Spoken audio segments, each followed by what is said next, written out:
It's time for those most famous words in motorsports. Drivers, start your engines!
Conti comes up at a corner number 4 in the checkered flag. He wins his first NASCAR iRacing.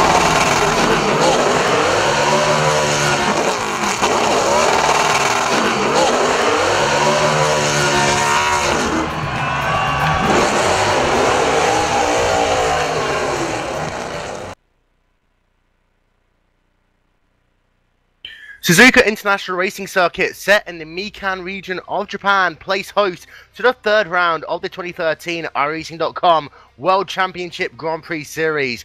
The last two rounds have seen two different but familiar faces on the top step of the podium, with both Hugo Louis and Gregor Hutu taking victories. Ati Kirchhoff is the only other driver with two top 5 finishes in the first two races, but already sits 15 points behind Louis in the championship fight. Today, Louis scores another pole position with his closest rival alongside him on the front row of the grid. Graduates from the 2012 iRacing.com Pro Series of Road Racing have also fared well in the previous two rounds, with 3 drivers sat in the top 10 in points, but there have also been some disappointments. For example, Richie Stanaway, the 2012 Pro Series champion, not being able to complete a single lap in this year's championship due to an incident in his only outing, and Martin Kroenke also struggling to find his true form early on in the season, but however he surprised everyone today with a second place in qualifying. Hello again everyone, Will Vincent, Marius Golombeck, Ben Rothberg, David Ward and Joni Bäckman here at Suzuka for the GlacierTV pre-race show. And Marius, I'm going to come to you first. We're back to the here and now. We're at Suzuka, one of the toughest racetracks in the world. And today's race will really cement, in our minds at least, who has what it takes to make a real charge for the 2013 championship. Absolutely, and we're starting the series already with two classical tracks. We've been at Spa and we've been at Interlagos, both tracks being driven in the real Formula 1 series, and now we're coming for the third round to Suzuka, also a classic and historical Formula 1 racing circuit. So the first 3 rounds basically essentially already have the whole Formula 1 spirit in them, and so far you said that we've seen basically the same duel from last season. It's been Hutu versus Lewis all the way, and they've just shown once again that they are the most the fastest and most talented guys in this field. But we have several challenges today, and it's already showing through the qualifying standings. Hugo Lewis on pole position, Martin Kroenke then separating him from the third place Gregor Hutu, Ati Kirchhoff in 4 and Alexiou Siakula back in 5. He's been strong at Suzuka, so this is going to be a very interesting race. A very interesting race indeed, and GlacierTV are proud to welcome you to the first of its presentations of the iRacing.com World Championship Grand Prix Series. We'll be with you now every 2 weeks until the final checkered flag of the season on the 5th of October at Circuit Gilles Villeneuve, bringing you expert commentary and analysis from both qualifying and the race, as well as social media interaction, and also the return of GlacierTV's podcast, Ice Lounge, on the weeks that there are no race. In the meanwhile, however, we're going to have a little bit of a track guide about the Suzuka International Racing Circuit, and then we'll be right back with more about qualifying and also the point standings as well.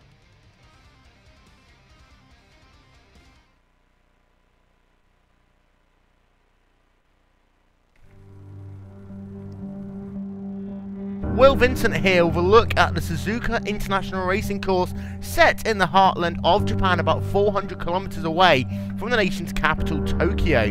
Now, Suzuka is set in the Mikan province of Japan, and it's a track of just under 6 kilometers in length, 17 corners, lap record held by Kimi Räikkönen set in 2005 with a time of 1 minute 31.540. This track is all about speed, precision, and also having every part of the car set up working together in absolute harmony. You see, as we look down the start-finish straight, actually a downhill gradient, which is going to make starts and also getting up pit road very interesting. Narrow as you work yourself down into turn number 1. You'd lift off here before slamming on the brakes to get yourself down into turn number 2. Now you come to perhaps one of the most critical parts of the racetrack, the S's. You enter first on the left, use a little bit of curb but not too much. But each of these parts, you've got to get absolutely perfect, and they work together, bringing you into a sequence of corners. And you exit it, you can gain yourself about half a second, but you can lose yourself just as much time very, very quickly.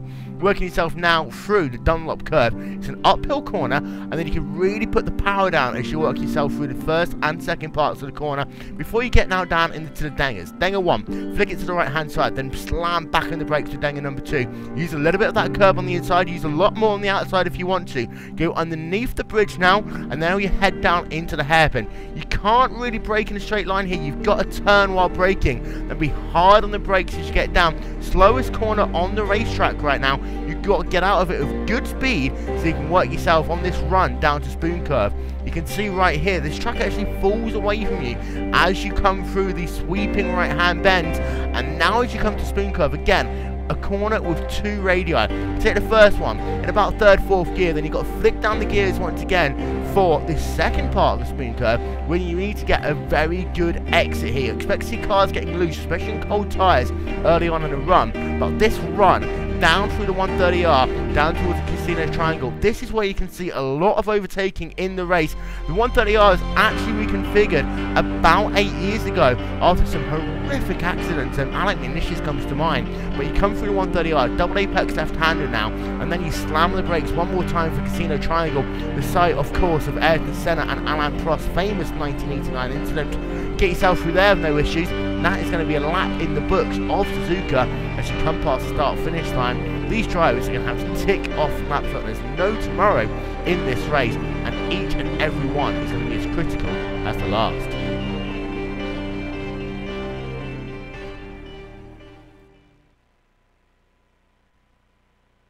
And welcome back to the GlacierTV pre-race show here from Suzuka.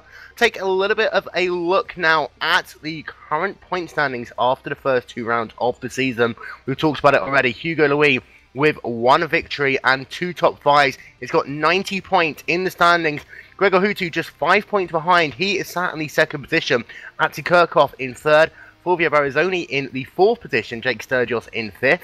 And then running out your top 10, Enzo Benito in 6th. Martin Patilli in the 7th position, Ika Hapala in 8th, Mogar Philo in 9th, and then Yudai Narumi rounding out your top 10.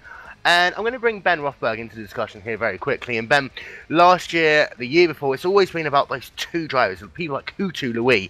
This year, we've got 3 drivers kind of in the running right now. We've got Louis, we've got Hutu, and we've also got Atsi Kirchhoff. But today, Kirchhoff needs a really standout performance to kind of cement his chance to go for that championship. Yeah, exactly right, Will. There's a couple of guys out there who can really throw a little bit of a spanner into the works, as you'd call it. Being Australian here, you've always got to support those Australians out there. But I think those guys from the Pro Series who had the incredible speed, Richie Stanaway, Mogar, all those guys should be really quick here, as this was in one of the tracks in the Pro Series. So I don't know. I think this race is going to be a tough one. 53 laps around Suzuka, full Grand Prix race distance.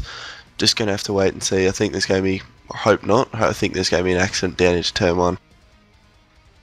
And Marius as well, this is one of the most difficult, we saw this in track guide, it's one of the most difficult starts we're going to have all year. It's actually a downhill start-finish straight into a very fast turn 1. These cars have got to get broken down to, 2nd gear corner for turn number 2. Got to get slowed down, but with so many cars on the racetrack, there is a chance that we could have a big accident here today. Absolutely, and especially difficult will be that the finish straight is not only downhill, like you said, it's also quite long from the start line to the first turn. So if you get a good start, you not only make up a position or might get alongside your enemies, you might as well make up about 2 or 3 positions if you have a really good start, and then you're shooting into the first turn with just about 15 kilometers of overshoot speed, and you hit these cars which are basically already braking, and you need to adapt so fast to avoid any contact with your fellow competitors, and that will just be a key element here, not hitting your enemies into the first turn. not hitting your enemies into the first turn. Indeed, we've got 53 laps worth of racing to do here today as well, Marius. And the endurance facts, we saw this on the Pro Series when GlacierTV broadcast that. We've seen it so far this season as well. The endurance on tracks like this, like Spa as well, very mentally and physically demanding. So you've got to make sure that you've got that mental stamina to get through to the end of the race as well without making a mistake on what is a very difficult racetrack. Absolutely, and the race, after all, is being aligned through the real Formula 1 distances, so it is 53 laps long, around 1.5 hours. So we've been talking about fatigue, and we will be talking about fatigue today as well. And I think for the first half of the race, Suzuka is quite the challenging racetrack. You might get into the zone, you're basically shaping up, you're getting in the zone, and for the last 10 laps, I can imagine it will be a race down to the line when you're just starting to make mistakes and when you're starting to lose the concentration. Don't forget as well, you can keep in contact with us on both Facebook and Twitter. Facebook.com/GlacierTV. Alternatively, on Twitter, you can contact us at GlacierTV. Use hashtag GlacierTV or iRacing WCS as well. On Facebook, we're asking you today, out of the top 3 drivers in the iRacing World Championship Series, who do you think will come out on top at Suzuka? Will it be Hugo Luis? Will it be Gregor Hutu or Ati Kirchhoff? Let us know, Facebook.com/GlacierTV. We're going to get green flag racing in a little under 10 minutes time. And probably a good time to ask who you think's going to go to Victory Road today. Ben, I'll start with you. You can't go past Hugo Luis. He's always been strong around here, so he gets my vote for tonight. Marius? Yeah, I'm hard to differ, although he is my teammate after all. I just, yeah, I'd be happy to see Martin win this. I mean, he's long overdue for a win here, and he's been always strong at Suzuka, so, yeah, not giving any team orders, would just see, love to see Martin winning this. And come on, David. David? I think Kronk is in with a really good chance of this. If you can battle up with Lewis in the start, yeah, it just needs to fight with him and make him think about getting a bit defensive. So yeah, Kronk is my vote. And you see now footage up on your screen, the guys on a 10-minute practice session. Let's talk about qualifying a little bit, because of course Kronke in that second position, Marius, he's got a really good chance on into turn number 1 here, and Suzuka's always been a place where you can make a move early on, starting from the second position. But the top 5 drivers, we really did expect to see them in that order, and it's good to see Kronke up there in the mix here today. Yeah, absolutely, and also just taking a look at the live stream chat, a couple of guys there posting their opinions, and Bert Eichmann says Hutu Atze Lewis, so that would be a full red line 1-2. Andy K says love to see Radicals win actually, so that's no surprise. Ryan Terpster says Redline has dominated at Suzuka. However, it seems to be quite a different layout here. We've seen very even races at Spa and Interlagos, and especially at Interlagos, Brazilian Hugo Lewis, of course, looking for a home victory there, and it has not worked against Gregor Hutu there. So certainly he looks very strong at Suzuka here together with his teammate Martin, but also Gregor Hutu and Ati Kirchhoff right behind them in the qualifying standings, and we're talking about just under 2/10, and we may not forget Alexius Jarkola with a strong comeback right on to top 5. And having a look through the rest of the top 10, it's coming up on your screen momentarily, and it's good to see, for example, Yudan Arumi in that 8th position, the hometown hero, getting a good showing. He was really good here in the iRacing Pro Series. And also people like Sturgis as well, Benito. Good to see those guys up. We'll have a quick look through the entirety of your starting grid here. And row number 1, pole position, Hugo Luis with a time of 1:30.448. Second place, Martin Kronke, 1:30.490. Third place, Gregor Hutu with a time of 1:30.547. Then Ati Kirchhoff in that 4th position with a 1:30.615. In the 5th spot will be Alexei Jarkola with a time of 1:30.628. And then in the 6th position, Luke McLean for Team Redline with a time of 1:30.742. Mogart DG Philo in 7th, 1:30.975. Yudan Rumi in 8th position, 1:31. First two guys in the 1:31. And then in the 9th position, we have got ourselves Jake Sturgill, 1:31.059. 10th, Enzo Benito, 1:31.119. And then to run through the rest of your field, Alexia Loma in 11th. Pablo Lopez in 12th, Andre Boccia in the 13th position, Iker Hapala in 14th, Fulvio Barrazzoni, a bad qualifying for him in 15th, Jeremy Bouteloup in 16th, Martin Patila in 17th, Stephen Michaels in 18th, Marcus Catona in 19th, Riku Adatalo in the 20th position, Matthias Eggar 21st, Joni Tamala 22nd, Paul Ilbrink in 23rd, Petri Cotavara in 24th, Ben Cornett in the 25th position. The rest of the qualifying coming up on your screen, and we have a total of 35 guys entered for this race here today. So Ben, that's a very big field heading down this turn number 1. Yeah, and as you said in the track guide, Will, it does narrow up down there into turn 1. And you've got to remember, all these guys are coming from all over the world. I know personally myself, it's now 1 AM here now. I've got to be feeling for those Australians who are racing. And for some of those people, you know, very early start times and some late start times for them as well. But Marius, the mental training that goes into these races, you know, you kind of put that time out of your mind and you just sit down and go racing. Yeah, absolutely. And if you want to compete in the series, you need to be properly prepared. And if you are properly prepared, it doesn't really matter on which time it is. I mean, it is the Easter weekend, so you probably got free on Monday and you can fully concentrate on this race. So Ben said it, it's 1 AM in Australia, it's just about 3 PM here in Germany, 2 PM in England, and it might as well be somewhere in the morning or in the evening in other places in the world. So this is a whole world series, and if you want to compete in it, times don't really matter to you, because if you're properly prepared, all you want to do is just go out and race the car. And once again, we'd like to welcome you to GlacierTV's first presentation of the iRacing.com World Championship Series. In the booth for this race, we have myself, Will Vincent, Marius Golombeck, Ben Rothberg, and David Ward, Joni Bäckman, doing all the camera work behind the scenes. And we are having a look here at Suzuka International Racing Circuit, one of the most difficult race courses in the world. 17 corners, a track length of about 3.6 miles. We'll be racing today for 53 laps, and a lap record, well, that's a 1 minute 28.564. We don't expect to be going that fast here today. We'd also like to take a moment to say thank you to a couple of people. First of all, iRacing. For those of you who are new to iRacing, don't forget, for subscriptions and to find out more, go to iRacing.com.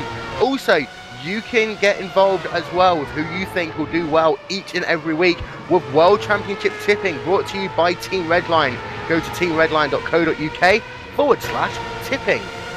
Meanwhile, back to Suzuka, having a look at the practice times as well.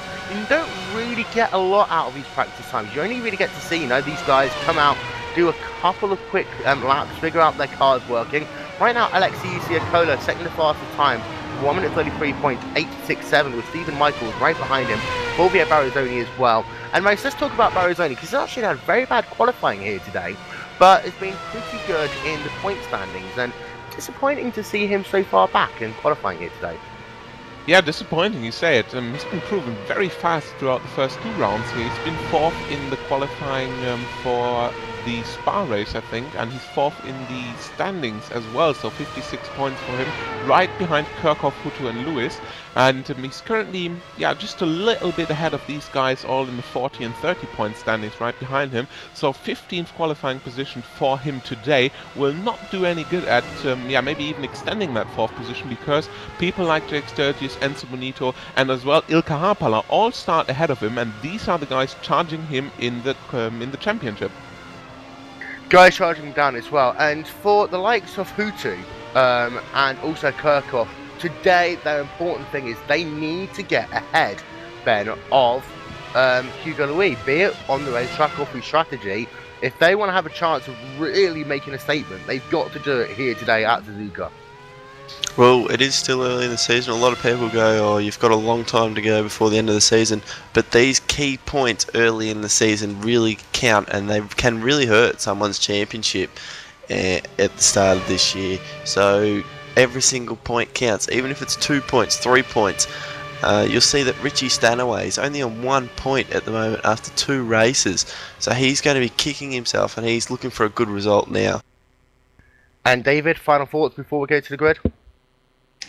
Everyone's got to watch out for turn 1, only because the way that corner tightens up, everyone will be going in there so quickly. I'm expecting an accident. Hopefully not, but we'll see. We'll see indeed. Don't forget, This race is available in Portuguese, also with live timing by going to iRacing Brazil. Thank you to those guys for adding yet another dimension to the 2013 iRacing.com World Championship Series. It's been a while, but we're finally here. Welcome to Suzuka, welcome to GlacierTV for what is going to be a truly phenomenal race in the World Championship Series. There's so much that these guys have got to think about, they've got to do in the next 53 laps. And for that guy on pole position, Hugo Luis, if he can get another victory, then he's really going to make a charge for the 2013 championship. The light about to go red on the iRacing.com gantry. We're waiting for lights out. Any moment now, lights out. We're racing here on GlacierTV. It's a good start there, actually, by Yakolas. They all stormed down into turn number 1 for the first time. Watch out, everyone. They're 2, they're 3 wide by Hugo Luis, losing the start there to Martin Kroenke, and that is absolutely huge. Yakola up into 3rd position. Utu down into 4th and Kirchhoff down into 5th position. And Marius, Kroenke leading the race. Yeah, an absolutely brilliant start by Martin there. It's already been proven in the Pro Series that he can start this car, as well as Alexius Yakola jumping from 5th into 3rd, even attacking Hugo Luis around the inside there. But Luis able to defend and putting down Hutu and Kirchhoff into 4th and 5th, and taking a look at the rear of the field. No trouble so far, all of the guys getting clean through the first couple of turns. Down into the hairpin for the first time. As it stands, it is Martin Kroenke from Hugo Luis, from Alexius Yakola, from Gregor Hutu, from Ati Kirchhoff. They are your top 5. Luke McLean in 6th. Takes third, Mogo DG Filo, Andre Borche. They ran out your top 10. Yudan Rumi actually trying to make a move on Borche as they come down to Spoon for the first time. But still, no incident on the racetrack. We have a couple of slow guys, Daniel Lopez and Hanji Slocum. They're at the rear of the field. Actually, we've got Blake Townend, who there's an issue with him. We'll try and figure out what happened, but there are a couple of slow cars. One very slow on the racetrack, but these cars now coming down into the triangle for the first time. But the big story of the day, perhaps the big story so far of the season, Martin Kroenke about to lead his first time in the World Championship Series this year. He'll come past start finish line. He is now officially your race leader. The gap between himself and Hugo Luis is actually a second on the racetrack right now, with Yakola a further 5 tenths of a second back. And Ben, we said just before we went green that these guys need to make a statement. Martin Kroenke has made one hell of a statement. Yeah, not only that, but these guys, I can't believe we did not have an accident down at turn 1. We were 3 wide into turn 1, and we've all gotten through there safely. These guys are playing a really good game here, and these are the best drivers in the world on the roadside of iRacing, and let's just put another star next to their name. Jeremy Bootsley making a pass down in turn number 1 over Fulvio Barrazzoni, so he moves up into the 13th position. And David, it looks as though there was an incident with Blake Townend with Martin down the grid. Tell us more. Yeah, just as looked like Townend got a run on Martin and just got a tiny little bit loose as they came under the bridge and flipped over Martin's car and drove into the wall. So that looks like Martin's out of the race, and Townend's got some heavy damage. Meanwhile, back to look at the front, Marius, as they coming into the 130R for the second time in this race. I have a feeling like Louis has been caught with his pants down a little bit there, and I have a feeling like he set his car up to lead this race from the front. Now he's in the 2nd position. Do you think that he can retaliate? Because he's falling back quite quickly from Nuro Martin Kroenke. Yeah, but I'm not really sure if I want to think about retaliating here, because we are, after all, having 53 laps here, and the guys just started their 3rd lap, so 3 minutes over in this race, and so far nothing really deciding here. However, I'm more surprised over Alexius Yakola, who's been splitting the My3ID drivers and the Redline drivers here by getting up to 3rd position, and that will most likely just give Hugo Luis the kind of a buffer to the rear which he wanted, because after all, Hugo Luis leading the championship here, 5 points over Gregor Hutu, and having a position between him and Hutu will be the very thing he dreamed of. And maybe he thought that could be Martin Kroenke after the start, but it is, after all, Alexius Yakola currently in the 3rd position. And I have to say that Yakola had, you talk about once in a while guys get that absolutely perfect start. Yakola got that from the 5th position on the grid. You can see immediately him dive to the centre of the racetrack. We'll get a replay of the start off in a couple of laps time. Meanwhile, we're having a look at the battle right now between Pablo Lopez and Alexia Loma. Those two are trying to hunt down Yudan Arumi, Andrew Bolcher and Mogar Filo in this race. But meanwhile, Jeremy Bootaloop on the move as well, trying to go around the outside there of Alexi Aloma. Not going to get the job done, but Bootaloop is on the charge right now in that Radicals number 7 car as they work themselves down the back straightaway once again. We'll try and go on board with Bootaloop as they come down to the 130. He's not going to try and make a pass here. Surely not. It's the scariest way you've seen. Just lift off the gas a little bit there as they come through the 130R. Will he try and make a dive down to the inside? Yes, he will as they come down into the triangle. It's going to be close, but not quite close enough there for Bootaloop. Aloma just able to hold it on the outside line and will stay in the 12th position. But a good start to this race there, but Marius, by Bootaloop. Yeah, absolutely. He came from the 16th position, currently running in 13. Alexi Aloma ahead of him with the good defending here in the Casino Triangle. He started in 11th, lost 1 position and now in 12th. But also we are missing Enzo Bonito, who's had an incident earlier on, currently in 33rd position, 1 lap down already. And we've been talking about the championship standings, and he's currently in 6th there, and that will definitely hurt him already. Might even be a drop result for him because, yeah, 33rd position for him, no points tonight. Ika Parla going too wide there with Fulvio Bolzoni as they came down into turn 1. Was not able to complete the pass, however, on Bolzoni. Ahead of them, Bootaloop is now past Aloma as they come down into the hairpin. Aloma just gets onto the brakes. Bootaloop almost outbrakes himself, is able to keep it going on the racetrack, but now Bootaloop is up into the 12th position on the racetrack. Ahead of them, we had a little bit of an interesting battle with Andre Borcha and Mogar Filo a couple of laps ago. Looks like that's settled down for the time being. But when we talk about Mogar Filo, Ben, he was one of those guys. He came so close to winning so many times in the Pro Series, but now on the big stage itself, the World Championship Series, he's holding his own, and another top 10 run for him right now. Yeah, exactly right, and that's what you've got to do. You've got to convert from the Pro Series into the World Championship Series, which we are here today. And the thing is, a lot of those guys, and I'm not going to name names because I'm not that kind of person who just points people out, but those people who have just dropped out of the 15, who were quick, who were up there, who were winning the Pro Series races, are nowhere near to be seen. And like, it's really good to see a couple of these young Pro Series drivers who have only just got their black stripe or their World Championship license really doing well. And you also talk about, like, you talk about Yudo Narumi as well in that 10th position, the hometown hero for Zay, currently running in the top 10. But we have ourselves a big pack right now. At the front of this train is Stephen Michaels, but then you got Ika Parla, Martin Taylor, Ricky Adatalo, Matthias Egger, and Paul Ilbrink, and Joni Tamada all there. And they're separated right now by about 4 seconds on the racetrack. Marius, you talk about how every spot is important. These guys in this mid-pack right now, it is important for them to, you know, gain every position. Yeah, absolutely, and we've been also talking about the pit stop strategy, and you want to be in the best position, as in the back of that pack Joni Tamada just gets a good run on Paul Ilbrink. However, not possible on the outside yet.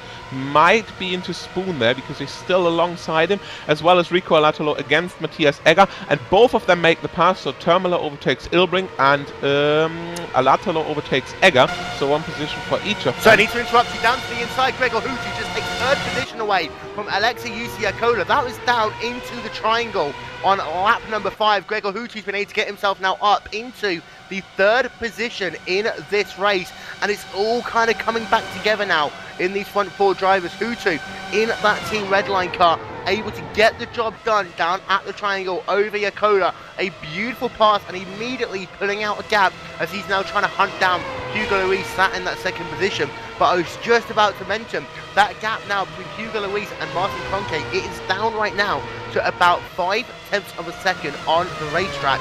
And David, right now, Luis is charging, trying to get back to the rear of Martin Kroenke. Oh, definitely. You can see Luis has suddenly settled down, fuel loads are coming down, and he's really picked up his pace. Kroenke needs to just soak up the pressure a little bit and see if he can manage that gap, but within that half a second as you come into 130R, he's going to be pulling on the draft, so might not be long before we see a good battle coming out for the lead. And I tell you what, Hugo Luis' lap times, they are absolutely incredible. We're going to have a quick look at a replay, what happened with Gregor Houti and with Alexei Yusiakola. And Houti had such a great run as they worked themselves down the back straightaway onto the 130R. He almost actually ran over the rear of Yakola as he came into the 130R itself. And then he did exactly the same thing that we saw with Bootaloop earlier with Alone. However, this time, Bootaloop was able to make it stick, drove that car down onto the inside, late on the brakes, hit that curb perfectly, able to move himself up into the 3rd position. As they come past the start-finish line once again, that last time, Hugo was a full half of a second quicker than he was when he was sat behind Yakola. But also, Hugo Luis, his lap times have been phenomenal so far in this race. A 1 minute 33.454. However, last time by Marius, Martin Conke, a 1 minute 33.164 fastest lap of the race.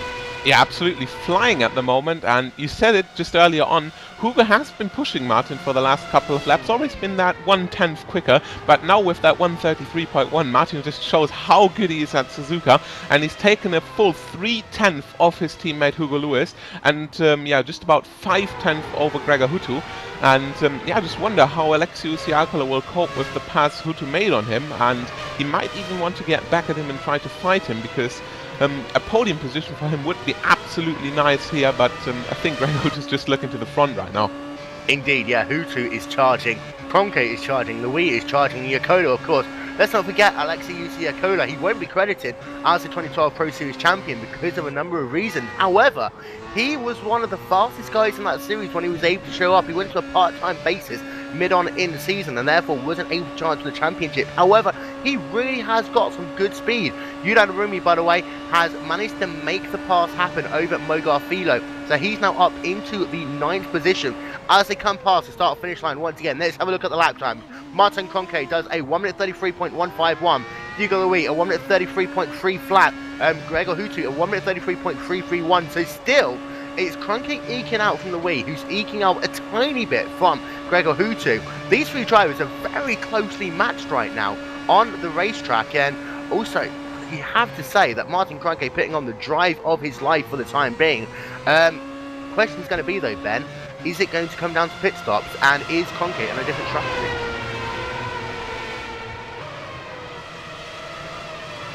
Well, I think just you can't really say that right now.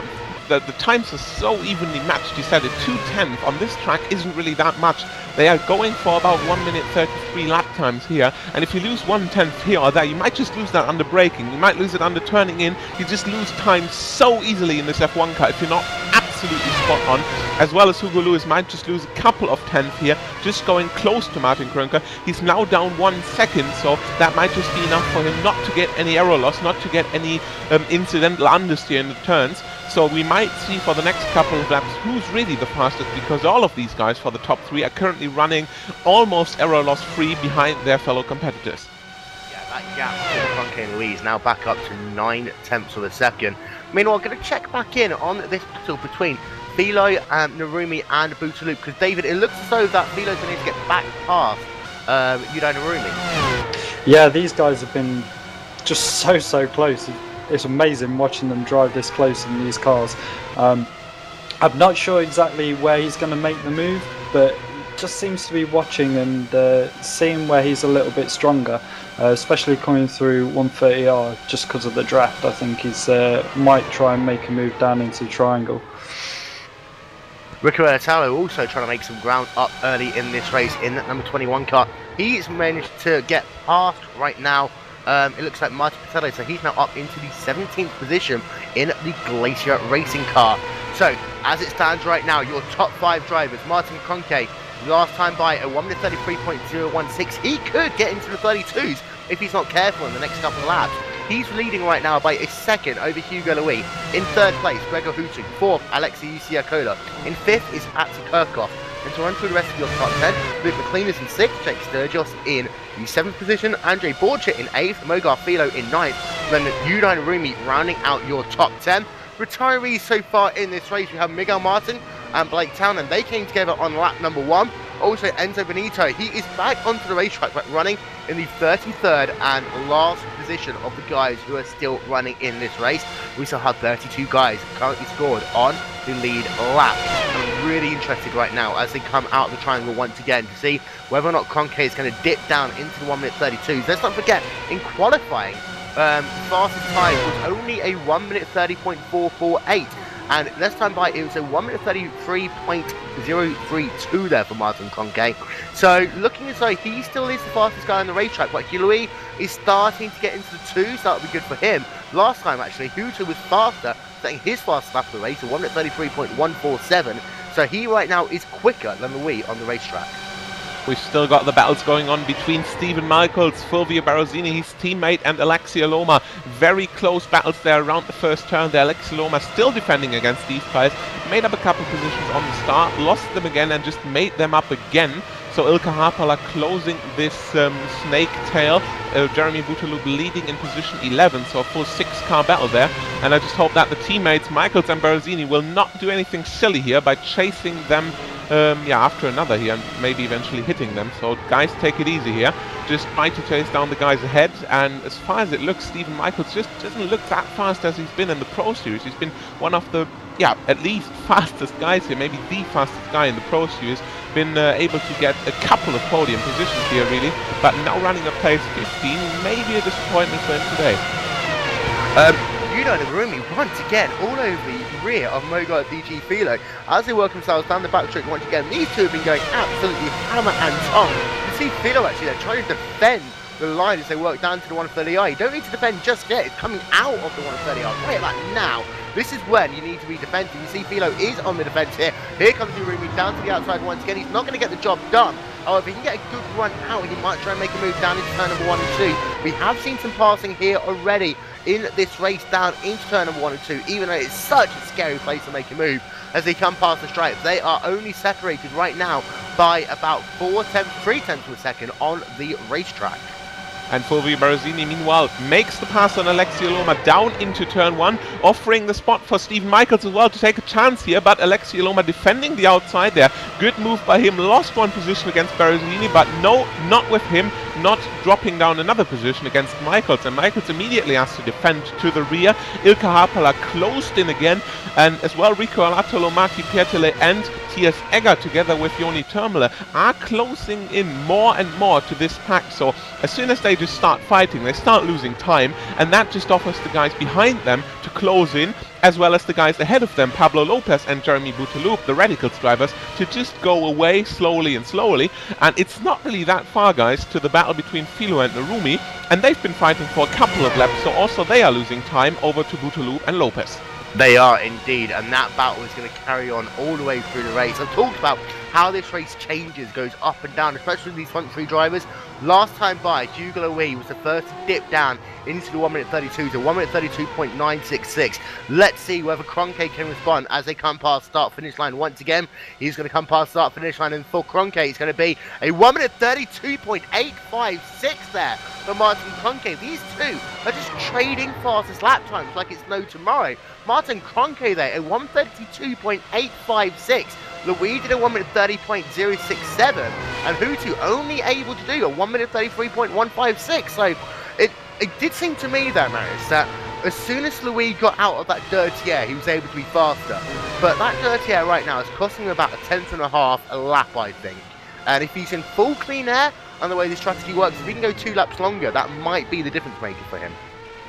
Yeah, absolutely, and as well the guys chasing down the top 3 here, Alexei Usiakola in 4, Atsi Kirchhoff and Luke McLean, the Redline drivers in 5 and 6, are all posting very impressive lap times. Even Jake Sturgis and Andrea Butcher in 7 and 8 are all down into low 33, so might even think about constant 32s for the leaders here, because we've seen about that half of a second gap to the guys below, and yeah, a 32.8 for Martin Kroenke therefore comes not just expected, but maybe overdue.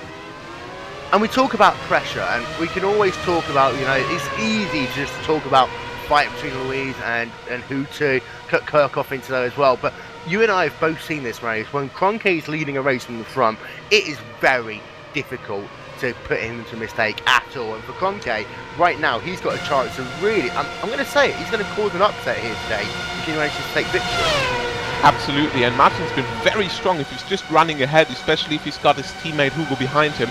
He has been able to be pushed into mistakes if he has an enemy right on his tail, but we're currently talking about 2.2 seconds between Krinker and Lewis, and Lewis had a slight mistake on the last lap. He's lost 1 second and yet another fastest time of the race, 1 minute 32.6, giving Gregor Hutu a full 4/10 of a second, Alexei Usiakola as well.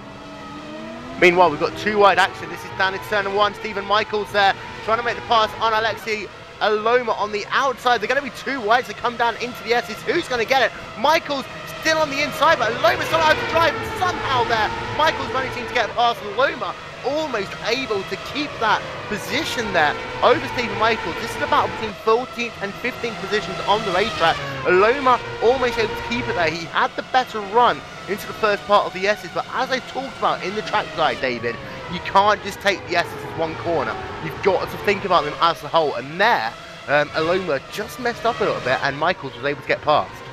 Yeah, it's definitely all about how you enter the S's. If you get it wrong, you come out of rhythm all the way up and you just lose time going through every single corner. And it's going side by side through there, just wasn't going to happen. But yeah, real good driving from these guys. That's why they're racing in this series. And back to the front, Martin Kroenke last time by a 1 minute 32.679. He's going to come past the stripe once again. Let's see what he can do as he puts 13 laps in the book. It's only a 1 minute 32.995. However, as Max DeLorco is coming up pit road very slowly there, it looks as though we've got a bit of action there. Luke McLean as well. He's been able to get past Ati Kirchhoff, so he moves up now into the 5th position in this race. Kirchhoff down into the 6th position. We'll talk about that in a moment. But Marius, Louis had a big moment down at Spoon Curve a couple of laps ago, and that cost him a ton of time. In fact, it cost him 7/10 of a second. Yeah, and that just shows how easily it can happen, really. I mean, you don't even need a big mistake like that. You just need a tiny slide. You just need to miss your braking point by literally a couple of centimeters. And if you miss your braking point, for example, into the last turn, you might want to give the car just a tiny bit of a slide into the turn, just to get a better exit. And if you don't exactly nail that, you're already losing 1, 2, 3 tenths just like that. And it's just happening so easy, really. So, currently working ourselves on lap number 14 of 53. For those of you who are just joining us, where have you been? You've missed such a good start to this race. The third round of the iRacing.com World Championship Series here on GlacierTV. Big stories of the day. Martin Kroenke taking the lead at the start, being able to get past Hugo Louis on that run down into turn number 1. Alexei Usiakola started 5th, was able to get himself up into 3rd, eventually being passed by Gregor Hutu. He's now down into the 4th position.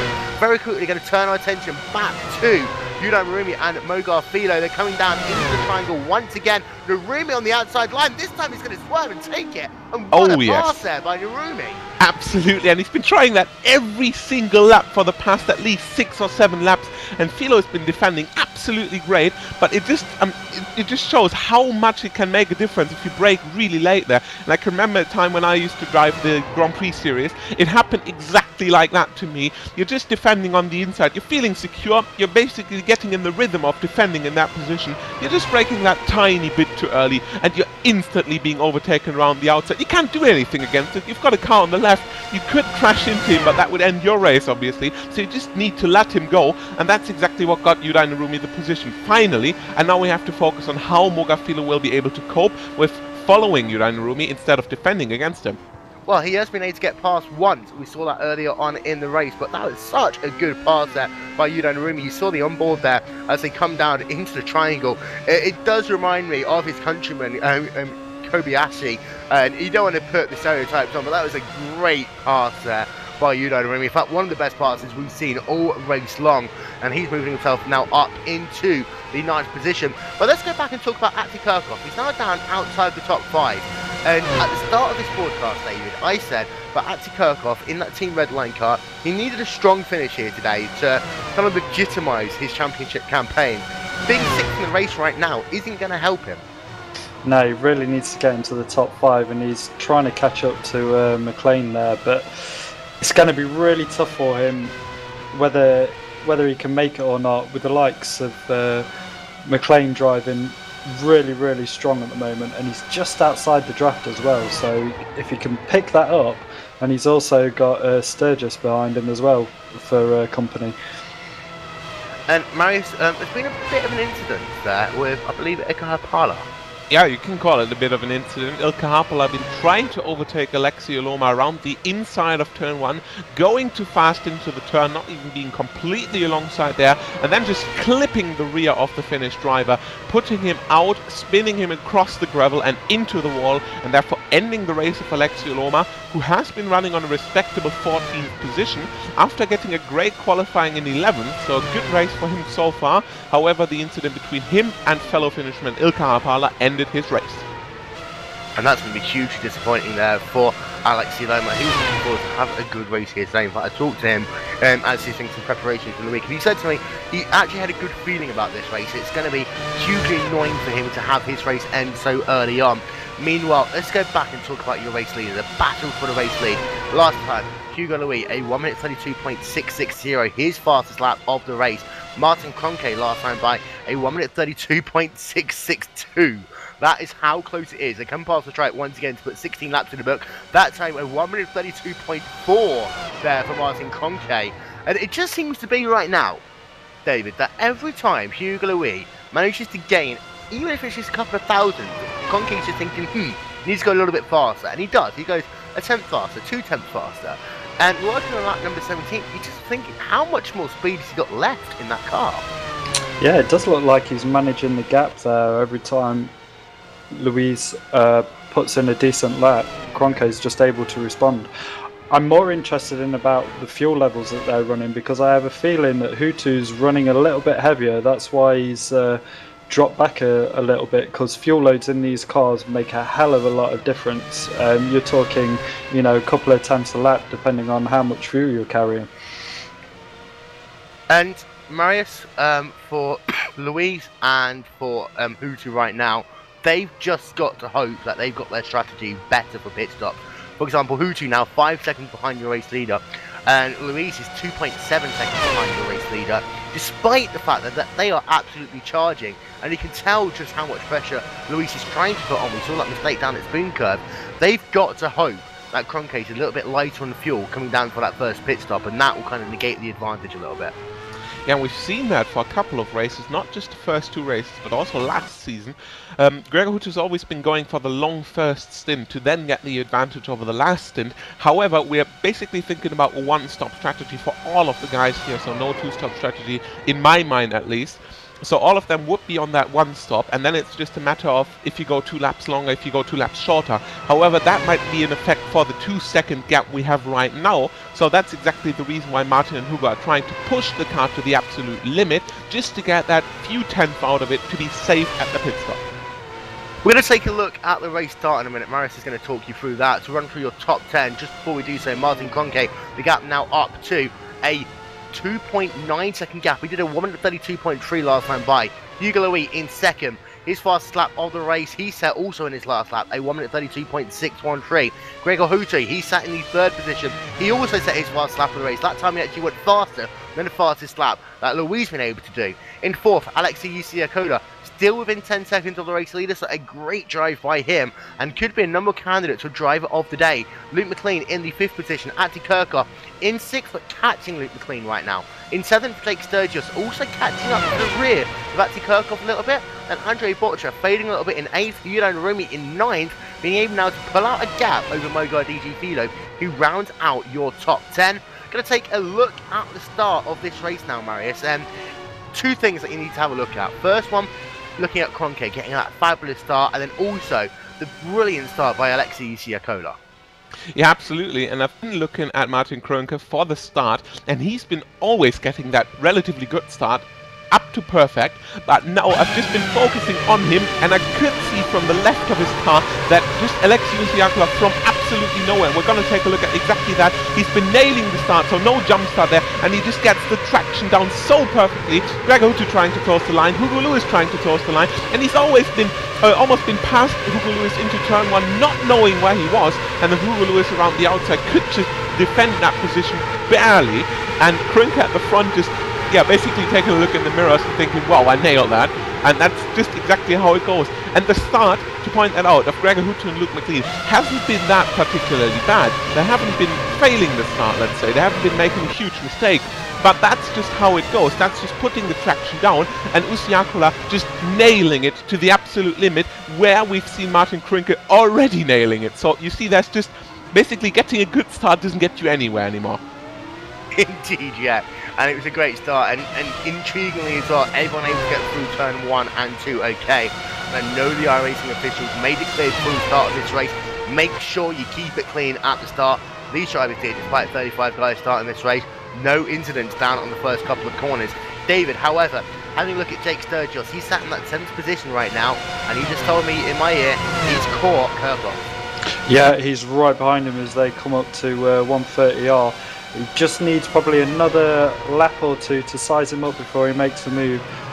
But Kirchhoff's going to have to start defending. But he's trying to catch McLean, so he's in a bit of a sandwich at the moment. He needs to step it up.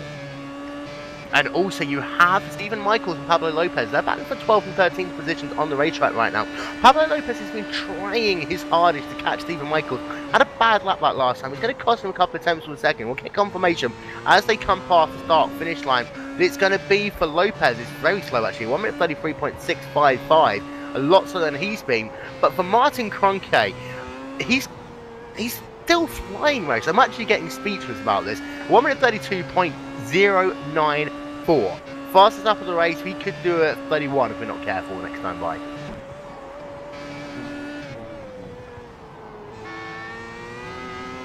Not even half of the race over here, so we're running in the 20th lap of 53, so that just gives you a view on how long we have to go here. Lap 20, so we're talking about the first pit stop starting at around lap 25 maybe, so for an early stopper 25, 26 will be the target. If you however want to stretch the first stint to the absolute limit, you might just come into the pits around lap 30, so that will give you the advantage of one thing, not fueling as much as you would need to if you pit earlier, of course therefore getting the shorter pit stops and getting the lighter car with the better tyres for the last couple of laps. Of course you'll get the same amount of fuel relatively, but you will have the better tyres, and if it comes down to the finish, you might just want that 3 or 4 laps extra in the tyres, and it comes down to, yeah, maybe stretching the race up to the last 20% or 15%, because you can just nail the start like you want, and that's exactly what keeps this series so interesting. Krünke's nailed the start, Hugo Lewis has been having a brilliant race so far, as well as Gregor Hutu, but that is just worth absolutely nothing, because when it comes down to pit stops, they need to nail it there, because we're talking about a gap of just under 5 seconds. And from Hugo Lewis to his teammate Martin Krünke, it's 3.2, so just basically not nailing the pit stop, having a tiny mistake, going into early, losing 1 lap therefore, is making a whole lot of difference. It can just halve that gap, and halving that gap to about 1 second then is just having your enemy right behind you in the slipstream. That just changes everything. So we're talking about if it's 1 second or if it's 1.5 seconds, that's already making a huge difference, and that's when it comes down to pit stops. And if the pit stops are done, then we can talk about the standings, then we can talk about who has maybe got a shot at winning the Suzuka Grand Prix, round 3 of the iRacing WCS today. And it's important for Krünke to make sure he gets his pit stop absolutely nailed. Perfect insight there, Marius. And, you know, that's the whole thing. You know, you can get the start, you can roar out to a good 2-3 seconds lead, but if you're light on fuel, it's not going to mean anything. And those of you who are regular viewers of the World Championship Series, you would have seen it time and time and time again. Drivers, yeah, they might be fast on that first stint. They need to make sure, however, that they're not trying to go too aggressive on their strategy. We saw it in the Pro Series as well. You know, a couple of drivers trying, Max DeLorco comes from, he's always trying alternative strategy. It never quite worked out for him. The important thing is, they're starting to come into lap traffic, these guys, a little bit now. You've got Timo Evenham. He's sat in the 27th position. He's the last car on the lead lap. He's going to be put a lap down very shortly. Not going to be too much of an issue, especially as in the WCS, of course, we do have blue flag rules. Those of you who are members of iRacing will be aware that blue flags are normally informative. In the WCS, however, blue flags does mean get out of the way, the leaders are coming through, and iRacing Race Control do pay very close attention to that as well. Importantly, for Martin Krünke, he's got to carry on pounding out those laps. He did a bit of a slow lap actually in lap 20, 1 minute 32.348. That time, Louis was faster. Apart from that, however, he did respond with a nice 1 minute 32.0. And right now, he's catching the movement. He's probably going to get past him on the next lap. It's going to be important, however, David, that he doesn't do stuff he doesn't catch him into the S's, because that could cost him dearly. Yeah, if you catch another car in the S's, it's really difficult to pass. It is follow my leader through the snow, and pretty much all the way down to the hairpin. We did see earlier that one or two drivers were trying to make a move. Blake Townend at the start of the race had an accident coming off the corner because he ran wide onto the curbs and unsettled the car. But yeah, it is follow my leader all the way up to the hairpin. And even did the wise thing there. He moved out of the way. He slowed that car down before they even got down into turn number 1. And Marius, that is a different thing about the WCS for the viewers who are members of iRacing. Because of those blue flag rules, the lap traffic, you know, they do have to get out of the way. But even they're very respectful, because he could have just moved out of the way somewhere through the S's. That could have cost Cronkey about a tenth of a second. Yeah, but these guys, all of them, have got sufficient racing experience, so they don't really need to talk about overtaking anymore. And we have got Udine Rumi off somewhere. I believe it has been into turn 1, just a slight bit. Yes, he has been chasing Andre Böttcher through turn 1, and well, we've just seen that live on the screen. You've seen him struggle over the curb and just getting the slight drift there. And for Udine Rumi, that's what I've been trying to say before. He's just been having a great race so far. Taking a look at his lap times, he's basically been right up into the top 5, excluding Hutu, Usiakola, Lewis and Krönke. He's the fastest guy in the field right now. And once again, the field is just so close. Udine Rumi is down 21 seconds to the leader, as well as Andre Böttcher. Then it's 19 seconds for Sturgis, 18 for Kirchhoff, and 17 for McLean. So it's not really that far away, and Udine Rumi currently in 9th, of course now having the slight mistake, has still got a good shot at getting it into the top 5. And also we have another pack behind them. This is Pablo Lopez, who's got Felvia Barazoni closing him down, Ika Parda closing him down, and Ricky Manatello is just as I talked about that there. Ika Parda tries to sneak down the inside of Fulvio Barazoni coming out of Spoon Part 2. They won't pull back in line. That's going to cost them dearly, because Rico Atalo right now is going to have the chance to try and make the run as they come through 130 yard down into the triangle. Will Atalo try and make the move this time? He's close. He's going to go to the outside line as they're all stacking up together, and almost came together. Did Ika Parda and Fulvio Barazoni. They survived, but that gave Pablo Lopez a little bit of breathing space. Sat in the 13th position. Ahead of them, Jeremy Boosoops had a couple of issues. He went off track as well. Did a slow lap time, however, and he's back now onto the racetrack. But Anatalo is trying to work it, and will he get the job done down into turn number 1? Looks like it. He does, and it was a good job there by Anatalo, getting past Ika Parda. And this is what I was saying, in a pack like this as well, David, it was very close coming out of Spoon Cup, but Parda, he kind of lost that momentum all the way down to the 130R, and at a track like this, you have got to think about the corners, you know, not just like the S's, place like Spoon Cup as well. As that goes off there, comes back on track, just ahead of Parda there, but very lucky there for Anatalo. Yeah, that was really lucky. I thought there was going to be a big accident there, but he managed to hold it together. Yeah, he got a run off the coming out of the triangle. Looked like he got a little bit Tamala got a little bit loose coming out, and he just managed to line the car up right, get the power down, and then you've also got the draft as well going into turn 1, and didn't really want to defend for it too hard, and seemed to just let him have it. Fastest lap of the race goes to Gregor Hutu in that number 1 machine, a 1 minute 31.895. Martin Kroenke has done 2 laps in the 1 minute 31. He did a 1 minute 31.932 and a 31.999. Louis hasn't been able to get into the 31 so far in this race. He's been struggling these last couple of laps. He's about 3 tenths of a lap slower right now than Martin Kroenke. And right now, Hutu is starting to close him down. So the question is, Marius, has Louis pushed too hard too early on? Yeah, I really wonder about that. I think he's been trying to follow his teammate just above anything, but it just proves right now that we are in the last couple of laps before the pit stop, and if Hugo has been wearing these tires out, and if he's just maybe pushing too hard, like you said, he might need to just take that pit stop a bit earlier, and that will exactly get him into trouble, because Gregor Hutu behind him is been closing down, and he has been closing down, and the gap is just down to 2 seconds there. Meanwhile, Martin Kroenke at the lead is still extending his gap to 3.5 seconds, so he's basically out of question for the battle here. It is shaping up to be once again Gregor Hutu against Hugo Luis, because under 2 seconds we start talking about what's going to happen at the pit stop. what's going to happen at the pit stops. And it's giving right now a little bit of breathing room for Martin Kroenke as well. So he comes past the stripe once again, a 1 minute 31.888. I'm guessing his next lap might be a 1 minute 31.777 if he's not careful. But Louis comes past the stripe still not into the 31s, and still Hutu is faster. And this is the thing, Kroenke is getting a bit of advantage. That gap's now up to 3.8 seconds on the racetrack between himself and Hugo Louis. And then Gregor Hutu in that third position is catching. That gap is now up with 1.8 seconds between those two drivers. And if Hutu can close this gap and does one extra lap on the racetrack, who knows, he could come out in the second position. And then this race could perhaps really be on. So run through the rest of your top 10. Yakola is still in 4th. McLean still in 5th. Kurtzkopf in 6th. Drake Sturgis in 7th. Andre Borgia in 8th. Yudan Rumi in 9th. Mogar Philo in the 10th position. And we still have a total of 26 cars now on the lead lap. And we still have a total of 28 cars running in this race.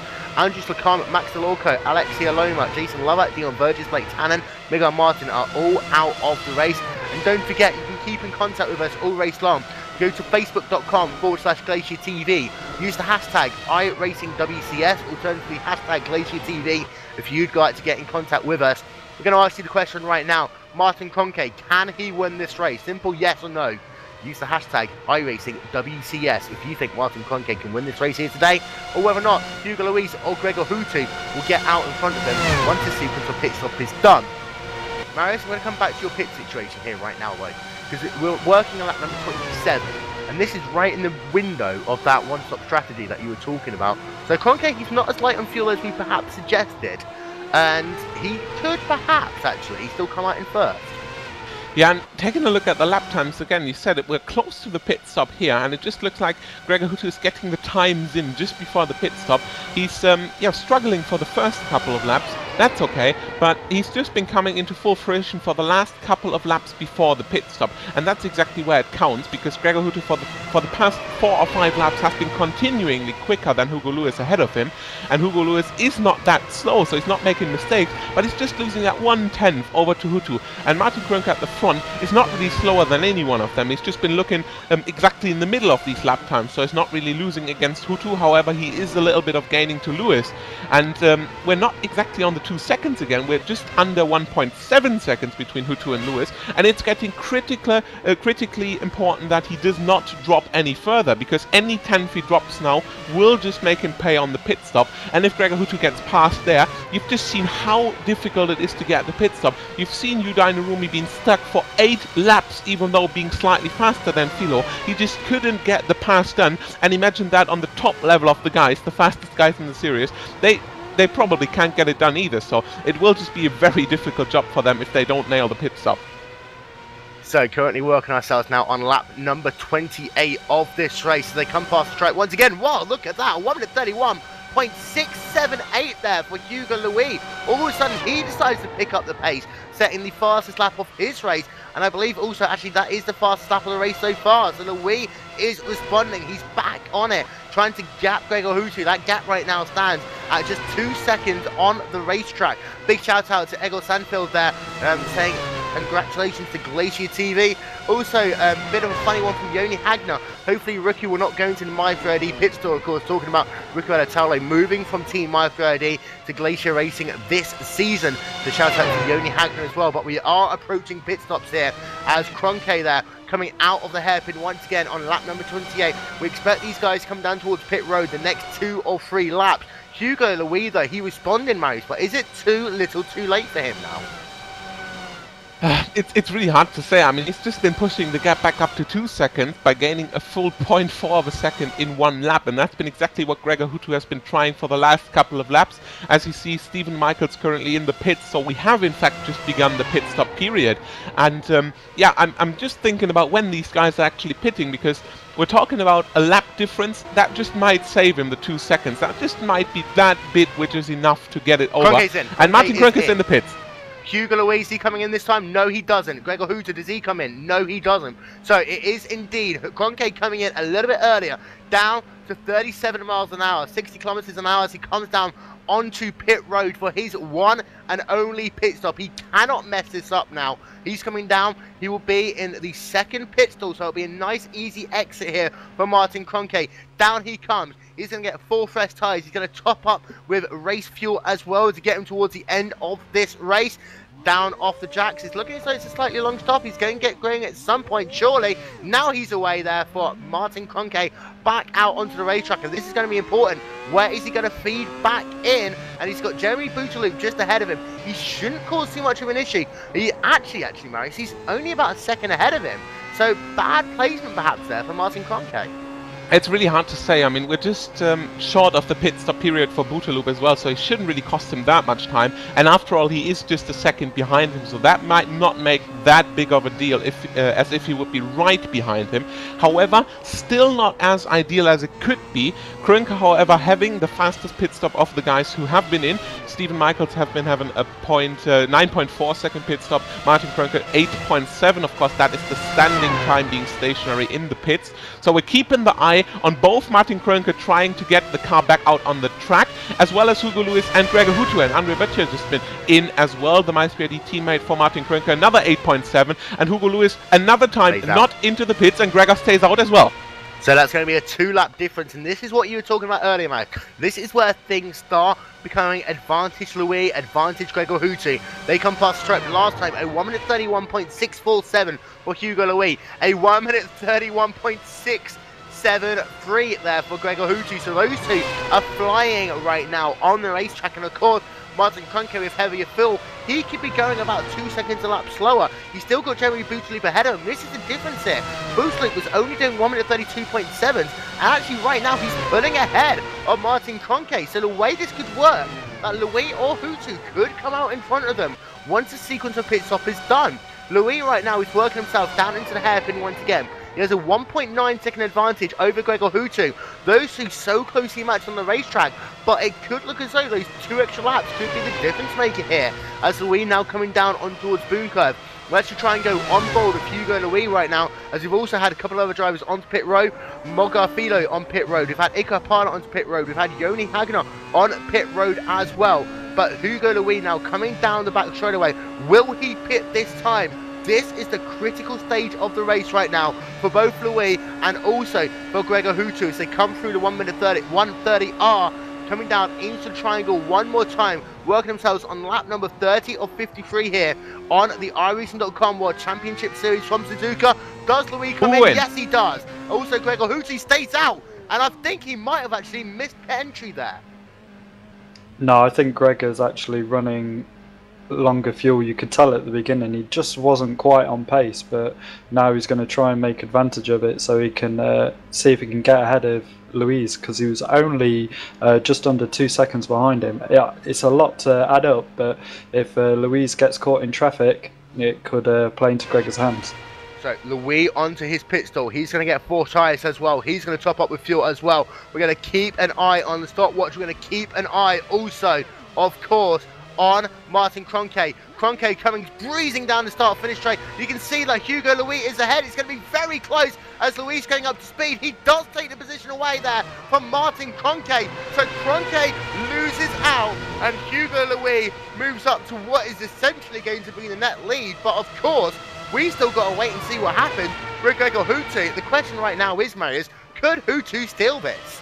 Yeah, I'm really baffled again. I mean, Martin has been having 4 seconds to Hugo Lewis, and he's been having about 5.5 to Gregor Huttu. Now, the fact which makes me cringe is that Hugo has been able to pass Martin here, so he's been not just making up the 4 seconds, but he's been also been quicker than Martin. So that exactly puts me up to the question if Gregor Huttu's been able to leapfrog them now, and I believe he is going to come in this time, because he's just been posting once again brilliant lap times, 31.8, 31.6 and a 0.7. And yes, he is coming in. He is coming in, so that just throws up the question. 1 lap less of fuel for him than Hugo Lewis, 3 laps less than Martin Kroenke, and he has got to have this right. He has got to nail this pit stop, because if he drops behind Hugo Lewis, he is likely to drop behind Martin Kroenke as well, because they're just so close. And if he does get out in front of them, he's got a brilliant shot at winning this today.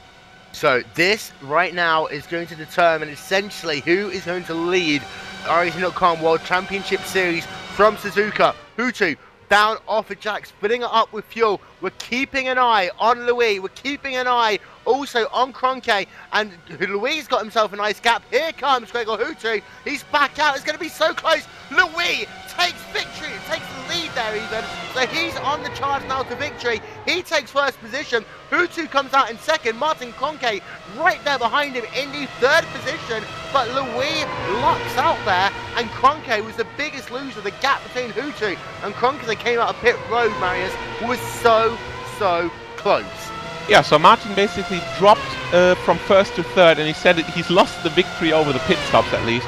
So, devastating result over the pit stop, and it just shows once again how much early pitting will damage you. And Gregor Hutu, by just taking the last pit stop, he's been down 8 seconds to the leader. So the leader pits in earliest, it comes out third. The second place pits in the middle, comes out first, and the third place comes out right in the middle. So everything has been mixed up, and now it's just a question, is Martin Kroenke with the heated up tires and just a little bit of fuel burn right in the zone again? Can he attack Gregor Hutu? And as well, can Gregor Hutu attack Hugo Lewis? Because they, the two MySPAD cars have been out for 1 or 2 laps right now, and Hutu has just been coming out of the pits, and that's the question where the race is being pre-decided, at least right now. Meanwhile, Kirchhoff also onto pit road. It's actually the last guy to come onto pit road. Be interesting to see what happens with him. He's now down at 37 miles an hour, coming onto pit road, so we'll keep an eye out to see what happens to him as well. Luke McLean technically was classified as your race leader last time they came past the stripe, but we're keeping an eye out on Hugo Louis. He comes past the start-finish line. He will retake the race lead officially now of this race. No, he doesn't, so he's actually still in second, because McLean is still the race leader, having not pitted. Hutu second, Kroenke in third. The important thing, and I talked about this earlier on in the race, David, that at the start of this race, Louis was stuck pretty much the entire first 10-15 laps in the dirty air of Martin Kroenke. Starting this race from pole position, you expected him perhaps to set that car up to work better in clean air. Now he has that clean air. Can he pull out the gap? Yeah, it does look like he's got a car set up for running out in front. But you know, don't discount Gregor in this battle, because he's a wily fox, as you've already seen through this Prix strategy, and Louise just gets a little bit loose there on the hairpin. So yeah, don't discount Gregor on this, because I think he'll be, if he can just get in that toe and start pulling on Louise, it will be we'll have a nice battle on our hands for the lead. We had an incident actually with Ben Cornette and Marcus Caton coming onto pit road, and the situation was Ben Cornette struggling to slow that car down, got sideways. Marcus Caton actually overshooting onto pit road, just tags Ben Cornette a little bit, and the two came together. Ben Cornette is not a happy bunny right now, Marius, but also Luke McLean still was out on the racetrack. He's now down on towards pit road. You think he's going to kind of feed in around Yakola? Yeah, well, he should feed in just ahead of his teammate Atze Kirchhoff, because Kirchhoff's in last lap, and he's been coming out around 5 seconds behind Usiakola. So it looks really good for Alexei Usiakola that he might get a good solid top 5 finish. Yeah, and Luke McLean almost being done there. Usiakola already passed him. Now it's just a question, will his teammate Atze Kirchhoff get past? No, doesn't look like it. So Luke McLean will take the 5th spot here. Alexei Usiakola moves back up into 4th, and now we're getting a clearer picture. Now we're getting the picture that Alexei Usiakola, however, has been having a brilliant race here. He's not exactly got the shot at the front, but he's got a solid 5 to 6 sec gap to the rear. So Luke McLean and Atze Kirchhoff, the Red Line teammates, might not have the shot at closing this gap until the race finish. However, we know about the class of Luke McLean and Atze Kirchhoff, and it's definitely long from over for Alexei Usiakola. Indeed it is. Now to have a look at your top 10, as the pit stop sequence is pretty much complete. Hugo Louis is now your race leader. He has a 1.1 second gap right now over Gregor Hutu. He's sat in the 2nd position. Martin Kroenke is currently running in the 3rd position. Alexei Usiakola in 4th. Luke McLean in 5th. And then Atze Kirchhoff in 6th. Jake Sturgis in 7th. Yudo Narumi in 8th. Timo Evening is a lapped car, so we'll forget about him. Andrew Borcher in 9th. And then Mogar Philo rounding out your top 10. Philo struggled a little bit for that thing for the pit stop as well, just hanging on to the top 10. Borcher struggling a little bit as well. Yurimi's been able to pull out a big gap over these two drivers, but let's turn our attention back to this lead 3, because it really is intriguing right now. Hugo Louis in clean air, now able to pull out a bit of a gap over Gregor Hutu.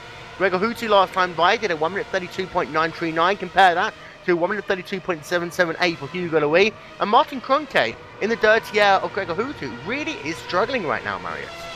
Yeah, he is, and that's what I mean. I mean, you get a different situation coming out of the pits, having a pit stop done, and you find yourself in third spot, and you're not exactly running away from the pack anymore, but we're still talking about the 2.4 second gap between Hugo Lewis, your race leader, and his teammate Martin Krönke in third. Of course, they are still sandwiching Gregor Huttu, who's been right in the middle for crossing the start-finish line, and we've still got 19 laps to go, and with 19 laps to go, you can just imagine anything, really. I mean, we're talking about less than 3 seconds after more than half of the race. And Krönke is struggling. He took about 3 attempts there to get out of the hairpin, so really he is struggling in that number 6 car right now. But still, I talked about it at the very start of this broadcast, Dave, that he had a very bad first 2 races of the season. A podium is a podium at the end of the day, and yes, on his day he couldn't quite beat Huttu and Louis. However, that third place, he's got himself a 10-second gap to Yakola in the 4th position. He's going to leave Suzuka, if it was to end now, very happy, on balance.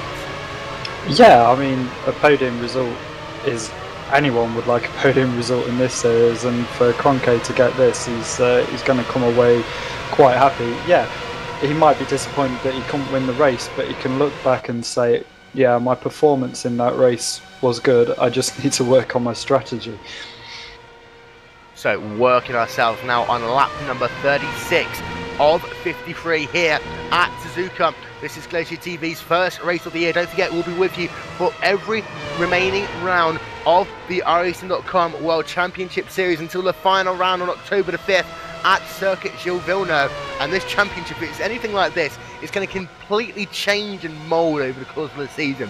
We've seen it before, the Louis-Huttu battle. We've seen also, you know, we don't just talk about the champion, we also talk about the guys all the way through the field. We talk about people, for example, like Ati Kirchhoff, who had a great first couple of races. He's only running in the 6th position right now. People like Martin Krönke, he struggled early on in the season, now running in 3rd. You've got people like Yakola as well, doing a sterling job. People like Narumi and Philo, the graduates from the 2012 Pro Series, running in the top 10. So there's so much going on in this race. There'll be so much going over this season as well. And GlacierTV proud to bring you coverage throughout the rest of this season as well. And I have to turn my attention back to this front battle very quickly, because Huttu is trying to close down Louis. That last time by, he was 2 tenths faster. And it just, in my mind, man, it's just a little bit like it was at the start of this race. Except it's now Louis playing the role of Krönke and Huttu playing the role of Louis. Yeah, and taking a look at the lap times once again, Martin Krönke is losing about 0.8 of a second to Gregor Huttu ahead of him. However, Hugo Lewis and Huttu, once again, we've seen that all season long already, and we've seen it last season. They are just going at it, and they've got so similar lap times here. And Krönke's just been, he's been basically out of the zone. He's just been dropping back on the last 2 laps already. He's been losing a full second in 2 laps, and that could just break his neck right away. So working ourselves now, these 2 drivers up the Dunlop curve once again as they try to go down into the Degners. Degner 1, this is very difficult here. This right hand flick, slow the car down into Degner number 2.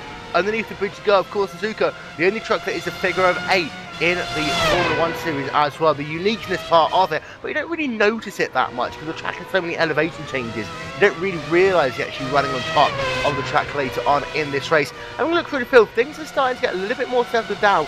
Nick McLean is being caught a little bit by Ati Kirchhoff. Those 2 running similar lap times, Kirchhoff being able to take about half a tenth of a second a lap away from McLean at the time being. Having a look outside the top 10, actually, you've also got to see, I take that back, Andre Borcher and Mo Garfido, they're battling for 9th and 10th positions on the racetrack. And David, those 2 are kind of, you know, trading lap times right now. Philo trying to get himself past Borcher, and then Borcher being able to pull out a couple of tenths of a second here and there. Yeah, they just... I think it's the draft as well, is like helping those lap times come down and keeping that battle nice and fresh. It's going to be hard. The drivers are they're coming towards like the end, almost the end of the race, and after the pit stops, so they're going to be a little bit fatigued. Could they do something stupid, a little bit desperate, try and dive down the inside? Also, we've got a very interesting battle going on for 16th, 17th and 18th positions on the racetrack. This is between Joni Tamala in the 16th position, Martin Patila in the 17th position, and Ricciarella Zoom Zoom in the 18th position right now. Alatala is trying to close up to the rear of Taylor in the 17th spot. And of course, we saw him have a great start to this race and roll some battles early on, but he fell back during that sequence of pit stops. And Marius, this battle right now, you know, it's every point counts. And 3 different teams represented here, of course, and they're all trying to get themselves as many points as they can coming out of this race. Yeah, and exactly, you say it. I mean, it's not the positions which decide the championship. It's not about who won the most races, who got the most podium finishes. It is just down to the points. And it isn't really important if you take second or first. After all, you might just want to collect the points, and that's exactly Roland Enström, Martin Krönke last season. They've just been collecting points. They have been having good results, but anything in the top 10, you just need to keep consistent. You just need to keep collecting these points, because after all, if you calculate it together under the line, it's the points which make the championship, as simple as that, and it's not just the plain results. So you might just win half of the races, and if you DNF in the other half, you will get absolutely nowhere. So a solid top 3 finish, for example, Martin Krönke as well as Alexius Jakola, they can just be more than satisfied with this, because that's just a whole bunch of points towards the championship, and that's exactly what counts. 15 laps left to go in the 3rd round of the iRacing.com World Championship Series from Suzuka International Racing Circuit. Right now it's Hugo Louis, your race leader, Gregor Hutu in 2nd, Martin Krönke in 3rd. For those of you who are just joining us, the story of this race, Krönke led to start this race, taking the lead after starting 2nd on the grid from Hugo Louis, was able to lead until that first sequence of pit stops. However, he came down 2 laps earlier than Hugo Louis, he came down 3 laps earlier than Gregor Hutu, and came out of pit road behind both of those drivers once pit stops were completed. Alexius Jakola started this race in 5th, was able to get up into the 3rd position, was actually able to stay ahead of Gregor Hutu for large portions of this race until Hutu finally able to get past, and he fell back into 4th. That's where he's standing right now. And I'm having a look at this battle. Hutu is closing. That gap right now is what, 7/10 of a second on the racetrack, Marius, between Hutu and Louis. And I'm thinking back to the start of this race when he lost that 3rd position to Alexius Jakola. Do you think that cost him the chance to take race victory here today? It's really hard to say. I mean, what costs you chances, or what theoretically gets you better chance? It's really hard to say. I have to be honest. I mean, this race has just been shaping out once again to be a really great race, and it will come down to the line, that's for sure.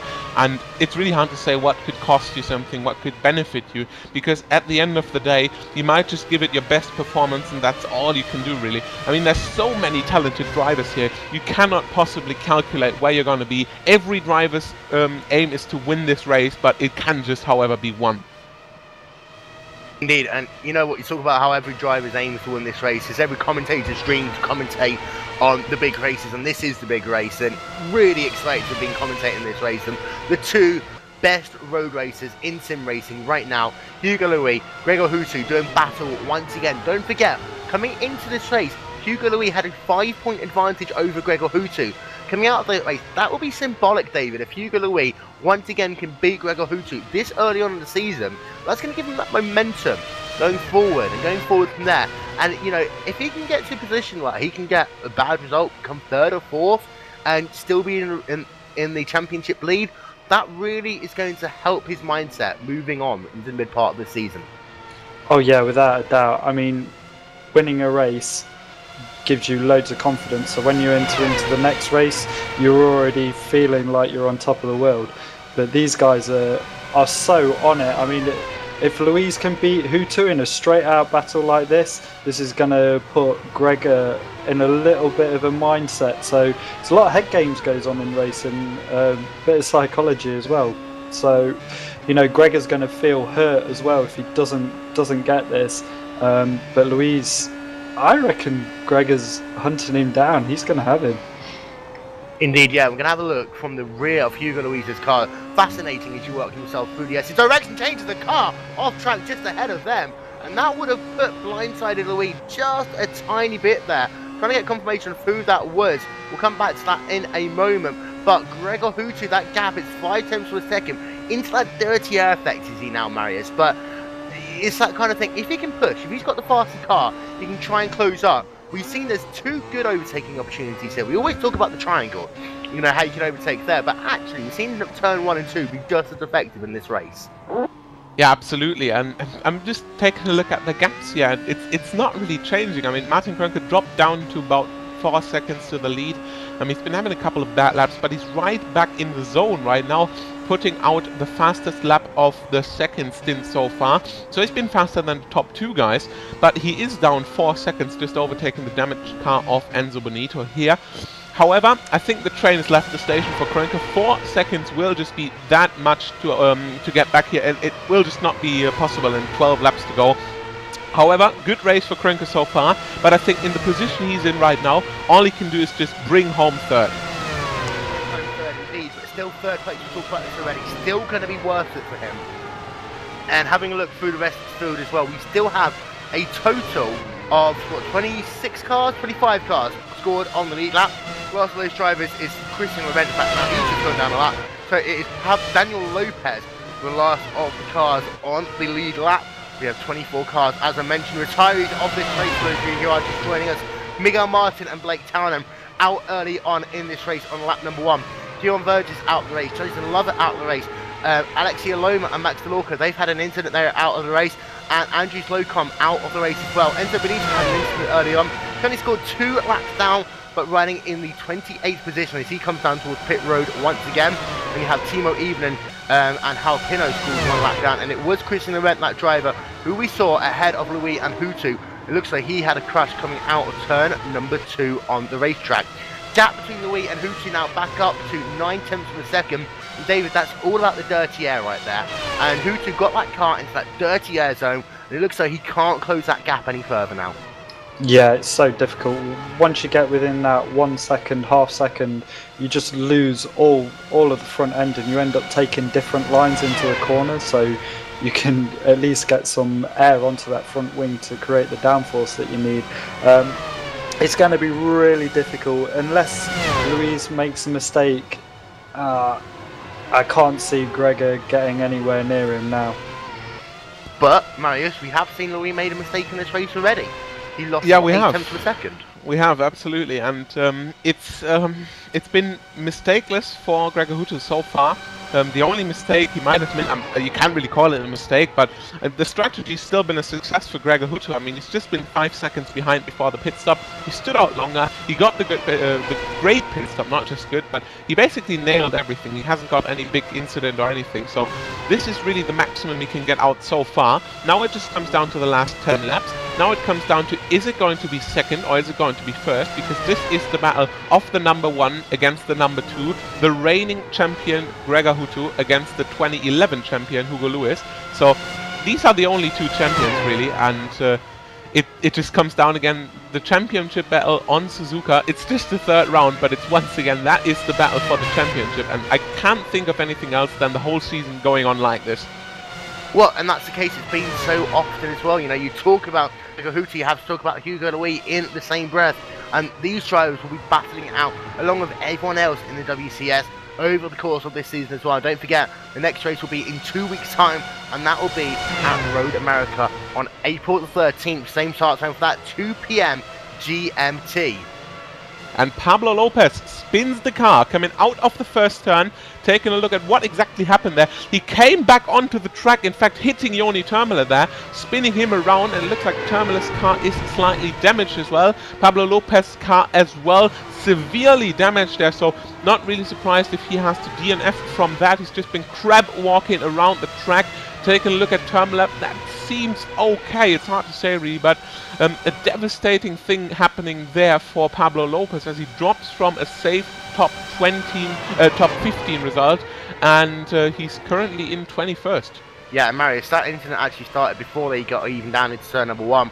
Pablo Lopez was going side by side with Zoni. He was trying to make the move down the inside into turn number 1. The two just had the gentlest of contact, and then that pushed Pablo Lopez wide off the track, coming down into turn number 2. He comes back onto the racetrack, and you see that's where the incident was. Very difficult to actually get back on track there, and it's going to be unfortunate also for Joni Termele, who's having a good showing up until that point as well.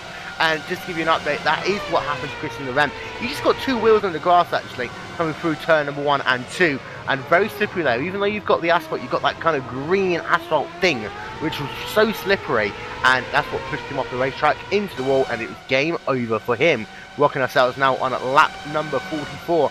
And that gap between Louis and Hootie now up to 1.1 seconds on the racetrack as they're working themselves down the back straight once again down into the 130R. And Hugo Louis, he's got some good speed actually. I'm having a look at the straight line speed. Gregor Hootie is actually a couple of miles an hour faster. That's not completely going to be the draft and conditions that they are right now.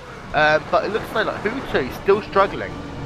And Rico Alatolo and Petteri Kotovara crash in the S's there, as Petteri Kotovara cannot avoid the spinning car of Rico Alatolo, and that goes back a full lap where Matthias Egger could not avoid Rico Alatolo, who's getting the car out loose out of the hairpin. He's clipped the rear of Alatolo, bending his rear wing, and that's exactly where it all started. Matthias Egger still driving around the racetrack with a bent front wing, absolutely hopeless against defending against other cars. So out is Rico Alatolo and Petteri Kotovara as well with a severely damaged front of his car. Devastating result for both of them again. It just shows the late lap drama is starting right now. Indeed, and this goes back to that kind of mental and physical fatigue that I talked about at the start of the race, and the things these drivers need to watch out for. And you saw the replay there, Petteri Kotovara in the Furacer Azura racing car, of course Furacer taking over sponsorship duties for that team over CST for this season.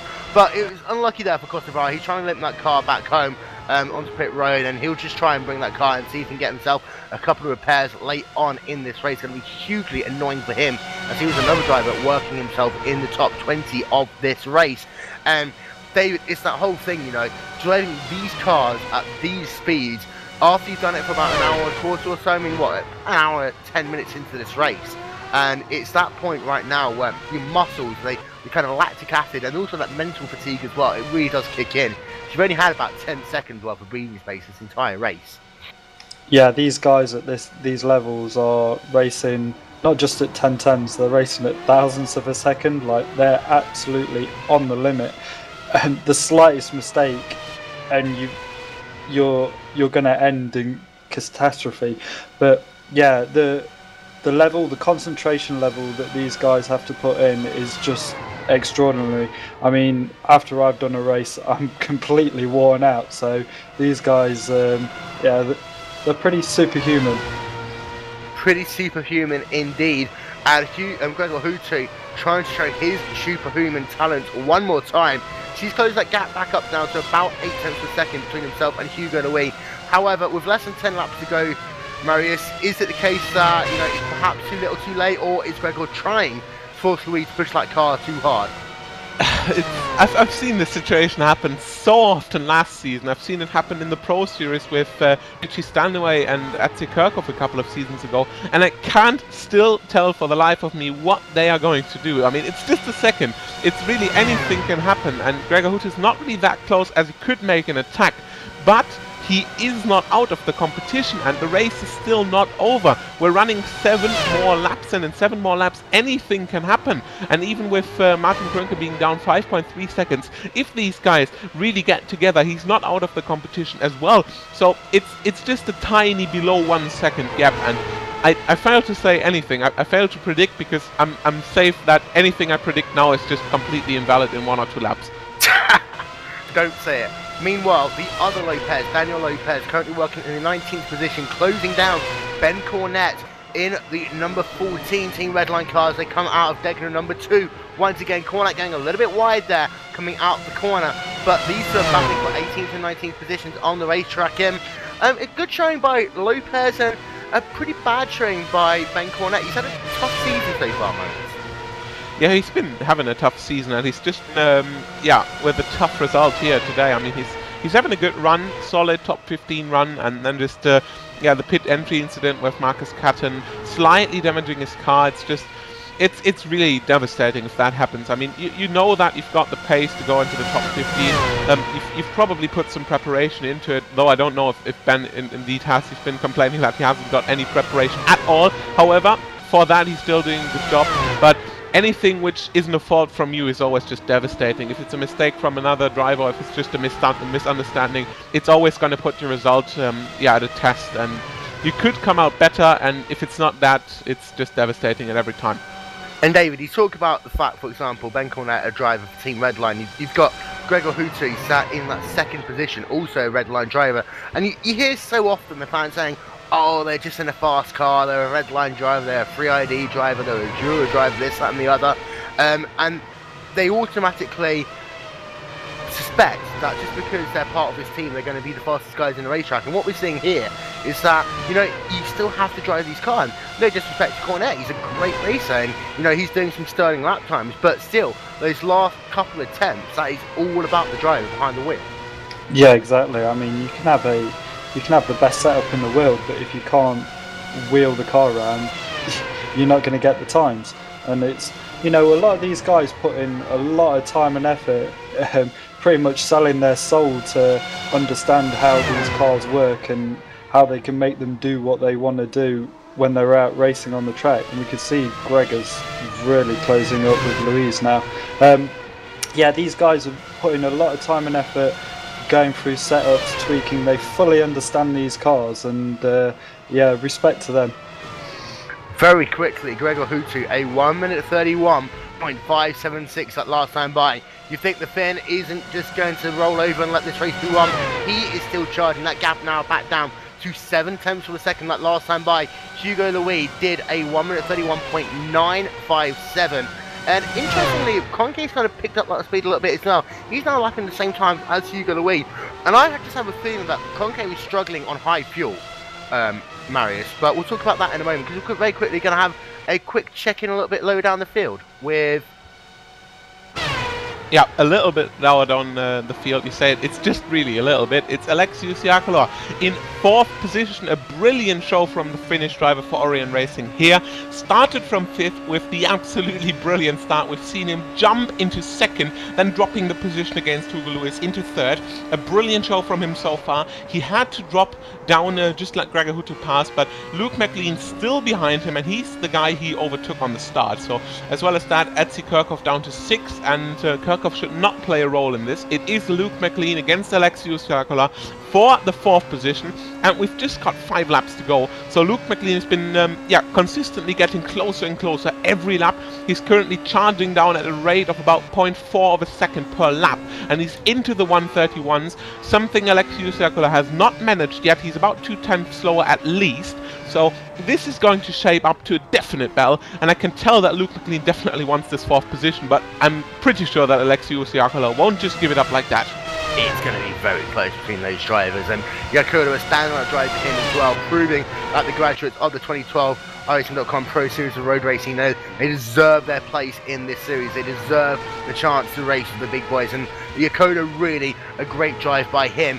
Hutu kind of got himself into that dirty air effect there. I'm really interested in this lap time, because it looks like he closed up a little bit as they came down into the triangle, but then was a little bit slow through it himself. And it's going to be a 1 minute 31.673 for him. A tenth of a second faster than Hugo Louis, but he's just kind of battling against that dirty air now, David. Yeah, it's getting, when they're getting within half a second, that's when Gregor's really struggling.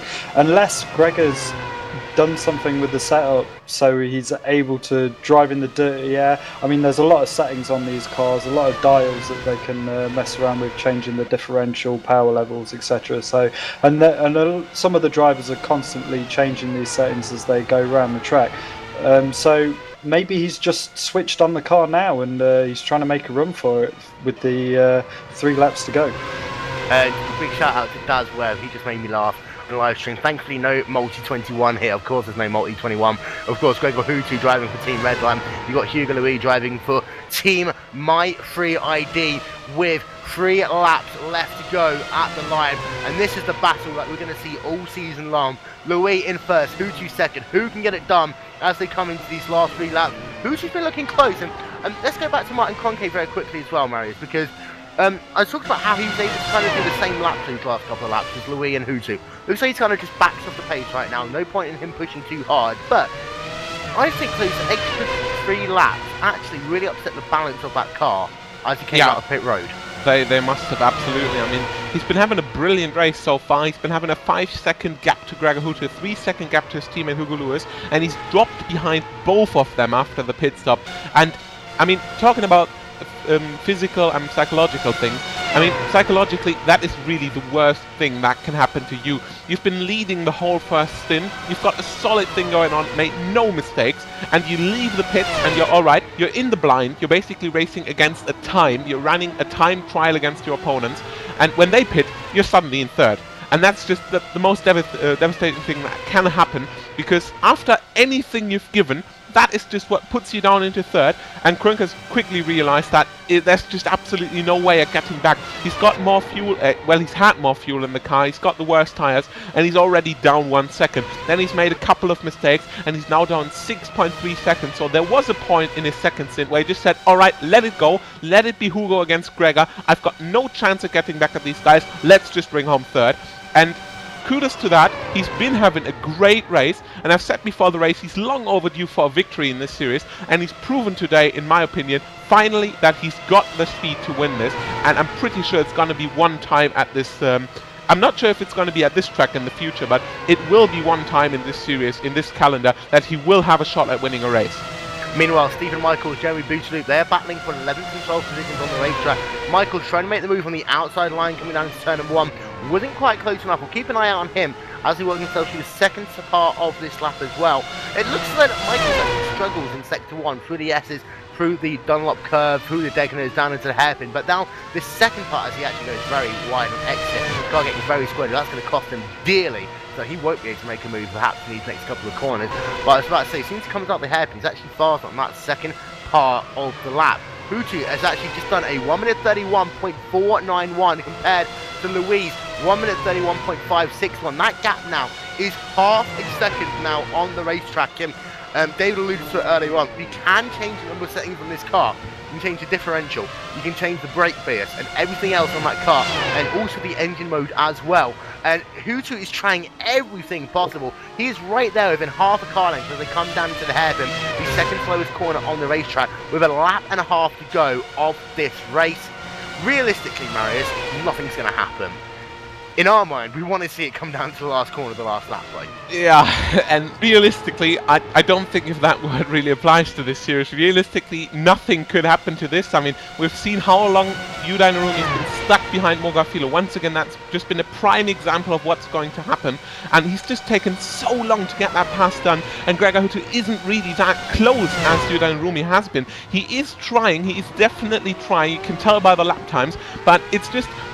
Gregor Hutu is definitely faster at the moment, you can tell, but Hugo Lewis isn't slow enough. So anything Lewis does, he's not letting Gregor Hutu to get close as possible, and if he isn't close right to his tail before the 130R, I don't see a shot at Gregor Hutu winning this. And even if he is, you are still risking the solid 40 points for the second, and I'm not sure, I mean, this is after all, this is the 4th round. If Gregor Hutu gets second, he just loses 10 points. What is 10 points in a race where you can get 50 for the winner and 40 for the second? We've got plenty of rounds to go, so I'm pretty sure these guys are experienced enough to just let it be like this, and if there's no chance, just bring it home. We are on the last lap of the race. Through Degner, number 2, they come for the final time. Underneath the bridge for the final time into the hairpin. I'm just going to allude to one little fact, of course. The last lap of this race, you're not going to have to worry about turn 1 again. So Hutu might try and set his car up a little bit differently for the final couple of corners to make a run. He is close as they come out of the hairpin. Half a lap left to go of this race. They come down into the spoon curve for the final time. Hugo Louis is your race leader. Gregor Hutu sat in second. They are separated by less than half a second on the racetrack. Here they come on the run. The back straight away for the final time. They come under the Panasonic and the Dunlop bridges. They come into 130R. Gregor Hutu is not going to be close enough as they work themselves through the 130R. It's going to be the boldest move in history. He's going to try to make a move now on the inside. He's going to do it for the sheer hell of it. He comes a little bit close, but not quite close enough. They're going to come out the triangle for the final time. Louis get a little bit sideways, but as they do so, Hugo Louis is going to win the 3rd round of the iRacing.com World Championship Series and move to a 15-point advantage in the championship. Gregor Hutu comes home second. Martin Kroenke comes home in the 3rd position, and it looks as though that Luke McLean is not going to be close enough. Alexei Yusiakola will take home 4th position. Luke McLean will round out your top 5. And just one amazing thing, I mean, the great result for Hugo and Gregor on top, just a stunning race for them. But just for the hell of it, Martin Krönke, fastest lap of the race in lap 52, 1:31.372, and then just, as if he's thinking that's not fast enough, he puts out a 1:31.339 in the very last lap and just gets beaten like that by Atsikirkov. So these guys are just going for the last lap here and just setting the fastest time of the race. Atsikirkov from nowhere, 1:31.329, takes home the 6th position tonight. Takes home the fastest lap of the race as well. Stunning stuff there by Atsikirkov in the 6th position, and I think that's a little bit of a statement actually there from the Team Redline driver. He's had a difficult race, but fast up the race will remind everyone else, hey, I'm still in with a shot for this year's championship. In 7th, Jake Sturgis, they come past the line. Rumi in 8th, Mogarfino 9th, Andrei Borcher 10th. To run through your final classified results in a moment. The cars, of course, slowing themselves down. They've got to get themselves back down towards pit road, as is part of WCS regulation. Hugo Louis and Martin Krönke actually both very slow, so they're trying to bring that car back down towards pit road, and actually look as though they might both be out of fuel there. We've never really seen any penalties for this, Marius, but it's always interesting when they run out of fuel. It is downhill from here, so pretty much Louis will be able to coast that car down towards pit road, but still showing just how light he was on fuel there. Yeah, and it's just a spot-on calculation, really, and even Gregor is not really putting it to the full speed anymore, so it's really the point of the start of the race. I mean, you can't afford just another liter in the tank, and you just need to go to the absolute limit, and that's what they've done, and that's what just once again has been delivering us a perfect race. That's just it. So, GlacierTV post-race show coming up in a moment. Meanwhile, time for your final race results, and Hugo Louis, in a time of 1 hour, 22 minutes and 22 seconds, takes home the victory over Gregor Huti by just 0.2 of a second at the end of the race. Martin Krönke comes home in 3rd, a good way to get his season back into gear. Alexei Usiakola in 4th, Luke McLean in 5th, Atsikirkov in 6th, Jake Sturgis in 7th, Yuran Arumi in 8th, Mogarfilo in 9th, Andrei Borcher in 10th, and then 11th, Stephen Michaels in 12th, Jeremy Boutaloop in 13th, Ika Hapara in 14th, Marty Patila, 15th, Paul Ilbrink, 16th, Joni Tamara, 17th, Ben Cornett, 18th is Marcus Caton, 19th is Daniel Lopez, and then running out your top 20 is Petru Kotavara. The rest of the results coming up on your screen momentarily. There is so much more to talk about in the race, but the big story of the day, of course, is Hugo Louis, despite losing the lead of the race here at Suzuka, taking home victory, now up to a 15-point gap in the championship standings over Gregor Huti. We're just going to step aside for a moment. For those of you who have never seen iRacing before, want to know if there's a little bit more than just the Grand Prix cars, take a look at this video, and if you're interested, don't forget iRacing.com if you'd like to learn more about joining the world's most realistic racing simulator.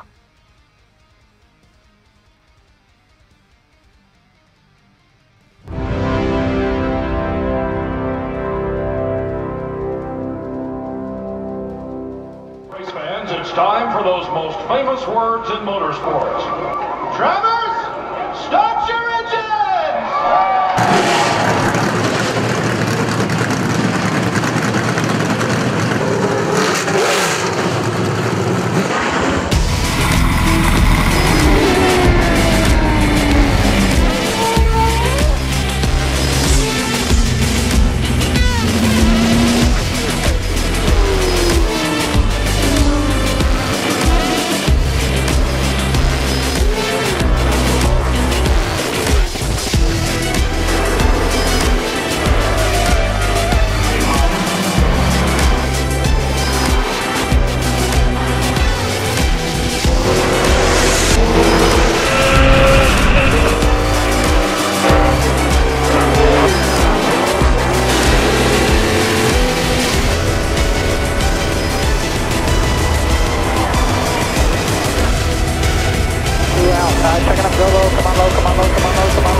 Michael Conti comes up at a corner number 4 to the checkered flag. He wins his first NASCAR iRacing.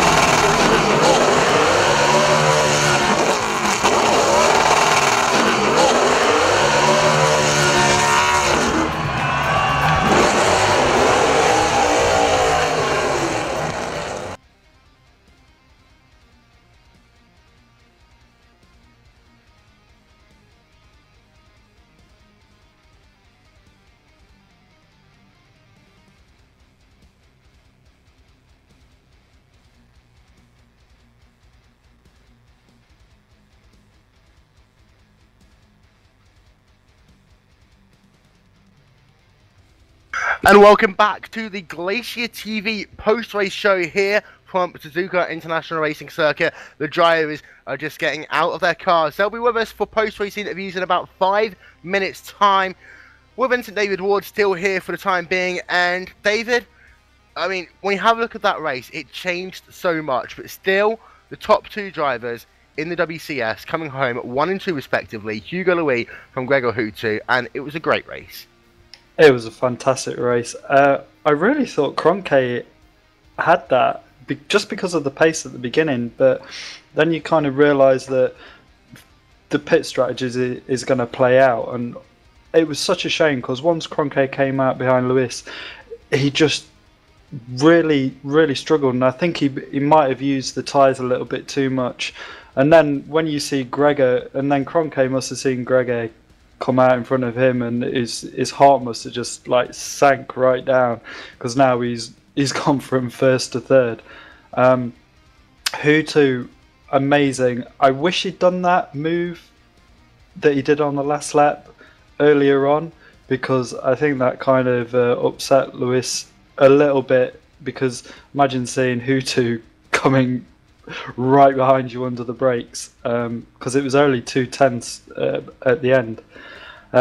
Lewis, amazing race. Can't really take anything away from him, really. His pit strategy panned out, and once he got ahead of Hutu, the dirty air effect pretty much let him romp away with that. Yeah, I'm really impressed actually by the entire race itself, and I do feel bad for Martin Kroenke as well. And it does show, however, strategy is so important in the World Championship Series, because these guys are so closely matched that you've got to make sure that you get everything working perfectly.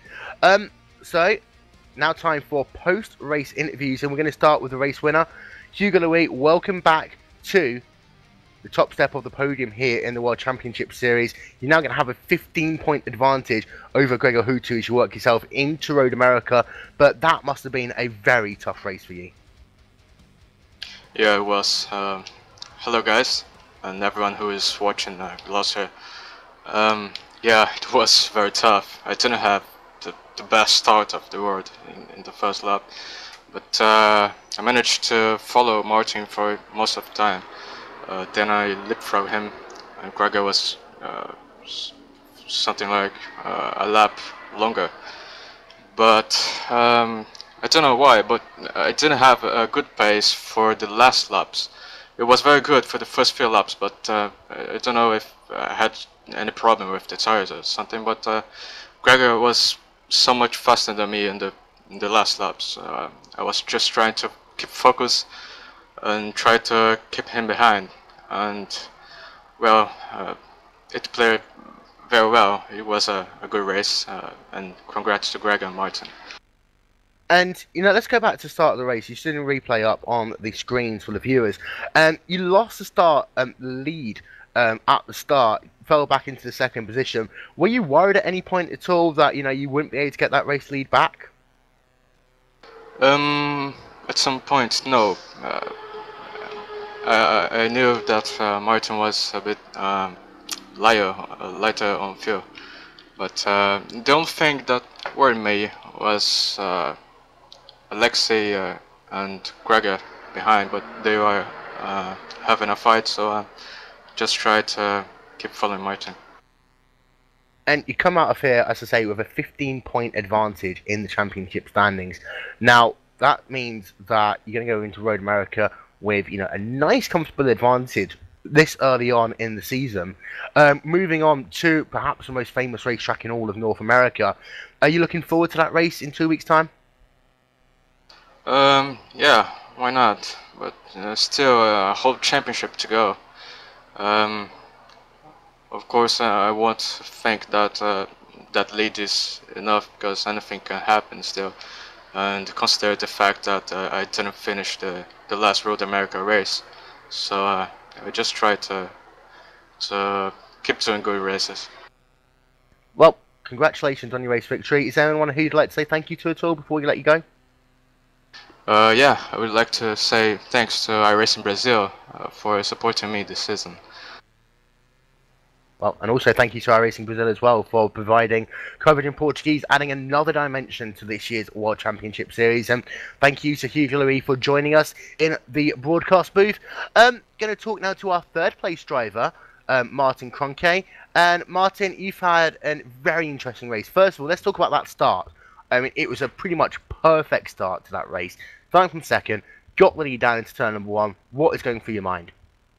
The start obviously was pretty good. I think I couldn't launch the car any better, and fortunately I could take P1 before turn 1 even. However, I didn't really get to pace in the beginning of the race. I was doing a bit better lap times during practice, but yeah, stint 1 was still okay. I came out with a, I think, 3-second gap to Hugo. But yeah, the pit stop and the outlap after the pit stop wasn't really perfect, so yeah, lost a bit of time there. And then after that, I mean, first stint, you know, pretty good. You were able to pull out to a 3.7 gap. Did you know that it was going to be close on that run into pit road, knowing that you'd likely have had to pit a couple laps earlier? And were you disappointed when you saw the wee breeze past you, and then the same with Hutu? I mean, it was very close actually between yourself and Hutu coming out of pit road. I expected it because the others could run 131s for 2 laps longer, whereas I am stuck with 133. So I knew it was going to be, yeah, close call. But I can't be disappointed. Actually, the pit stop was bad. The outlap by me wasn't perfect. So yeah, it's okay. And we just have to actually the question as well, because we talked about it in the broadcast. Was there a difficulty finding a balance of that car on those first couple of laps? Or, because it did seem as though that your car on that second run didn't like the additional fuel that much. Yeah, the car was a bit oversteery in the S's and in the uphill left-hander towards Degner. So I had to take it easy a bit with high fuel loads. Well done on your third place finish. Is there anyone who you'd like to thank at all? Yeah, the team. Thanks to the team. Thanks so much for your ID from Martin Kroenke. I'm going to hand over to Marius, and he is with Alexei Usiakola. He came home in 4th. Yeah, thanks a lot, Will. And Alexei, absolutely stunning result. Congratulations for that. But first of all, let's go back to the beginning. The start. How did you manage that? Well, hi all, and I just can't say nothing. Well, I just got a pretty good start, that's all. And I were on the right side of the Gregor, and then Hugo started to turn right to block Gregor, and then I just, turned all the way on the right side, and yeah, then I was on the third on the start. So from the third position on the start, you've already made up 2 positions. You had to back off against Hugo Lewis right into turn 1, but then on, you fought a great battle against Gregor Hutu, who eventually overtook you, and then you pretty much stood 4th for the entire race. And an amazing pace by you, and it just shows once again that Suzuka seems to be one of your favorite tracks. Well, it's a good track. All these real F1 tracks are my favorites here, and yeah, I know that Gregor was faster than me, obviously, so I let him go without any fighting there, and after that I got a pretty good pace there. I had no more any dirty air there, and I kinda know after 10 laps that Atse and Luke were on the heavier fuel than I, so I had to keep the push and push and push. And I have really good pit stop. I think I didn't lose there much of anyone. And then I know Luke was 3 seconds behind me after pit stop, and I know he was going to push hard. And I just try to focus and focus and focus and push hard as I can. But yeah, he got pretty close, but luckily I kept the pace on the end. So you said it exactly. You not exactly had a battle going on between you and Luke McLean, but you said it. You came out of the pits, took a look at the times, and you found that 3 to 4 second gap to Luke McLean, and you've still had about 20 laps to go. How does it feel as a driver? You're taking a look, not in your mirrors. Well, you can't maybe see a tiny car in the background, but you keep an eye every lap on the gap to the rear, and you just see Luke McLean coming closer and closer every lap. Have you thought at any point that he might get you and you need to fight once again for the 4th position? Yes, I know he will come to close, and I just try to push and push and push, and sometimes I get pretty loose on the chicane, and he got really close there. But when I saw he braked so early on the chicane on the second last lap, and then I look at on the white flag, and there was 1.1 second lead. Then I just think now some cool laps in the end, and it worked well. Anyway, Alexei Usiakola for Team Orion, absolutely brilliant result, and that puts you up right into the top 10 of the championship standings. You've been coming out from the Pro Series with the strong first 2 rounds. You've been able to win the first 2 rounds in the Pro Series, and you've been expected as one of the quickest drivers, definitely, in this series, and you've moved up into 11th position, in fact, 56 points. What are your expectations for the rest of the season? Well, after Interlagos and Spa, I think now some boring race, and I almost got it. Luke keep the pace in this race, so it wasn't boring. So just need to get clean races. That's all. Well, it wasn't boring, it was clean. However, that's the least to say. Alexei Usiakola, thank you very much. 4th position today at Suzuka puts him up into 11th for the championship, and that hands me back over to Will. Yeah, we've still got about 10 minutes left of the GlacierTV post-race show. For those of you who are just joining us, where have you been? You missed a truly exciting race. Of course, the GlacierTV's first race of the 2013 iRacing.com World Championship Series. Just a note for your calendars, make sure you join us in 2 weeks' time, same place. 44th round of the iRacing.com World Championship Series will be at Road America, 13th of April for 47 laps. Start time for that, of course, the light will go out at 10 minutes past 2. We'll be on air from 10 minutes to 2 GMT. And it's that time of the day, Marius. We need to talk about driver of the day. And there's so many contenders that you can talk about here. You can talk about Hugo de Wee, who keep his cool and then got himself, to the race lead after that first round of pit stops. You can talk about Martin Kroenke, standout drive from him today, led pretty much half the race. You can talk about that start from Alexei Usiakola, but you can also talk about some of the other guys as well. He might not have, finished in the top 5, but still had some really great races. People like Yudan and Rumi as well, graduating from the 2012 Pro Series. A great top 10 finish by him. So, who's yours going to be? I'm just impressed about how different the races are actually to turn out. I mean, you've had, once again, the fight between Gregor and Hugo in the end, but you've had Martin leading over half of the race, and that's been a terrific job there. And additionally to that, it's not been the same. I mean, you have the typical mid-pack battles, but you've had people up there right now. Alexei Usiakola up into 4th. You've had Luke McLean and Atze Kirchhoff surprisingly slow today, only finishing in 5th and 6th. You may only say that, but they are just guaranteed top 5 finishes as well. And it just shows, once again, it is down to the track. It is down to your personal preference on how you handle the track, on how you actually perform. And it just shows, you once get the chance, and Alexei Usiakola has been proven it, it is very well possible to be those standout figures if you just nail the race. And he's been able to fight against Luke McLean, he's been able to hold him behind about 1 second, and therefore secure the 4th position.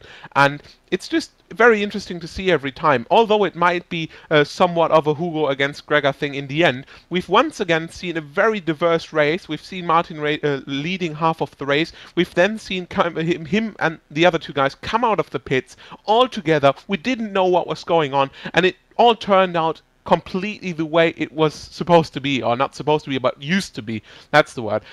It's just so amazing how these things turn out every time. And you see the championship standings once again, 15 points from Hugo Lewis to Gregor Hurtu. Atze Kirchhoff stays in 3rd, followed by Jake Sturgis and Martin, who moves up into the 5th position by a great result today. And the championship is just wide open, and that's the last thing I'd say about that. It's just amazing to see how people collect their points, and it's down to points collecting really, and it's just the way the guys do it. It's just amazing. I'll actually ask you the question again and hope for a proper answer in a moment, but do you see the championship standings up on your screen? It is Hugo Louis driving for Maestro ID Gaming, who is leading the way with 140 points.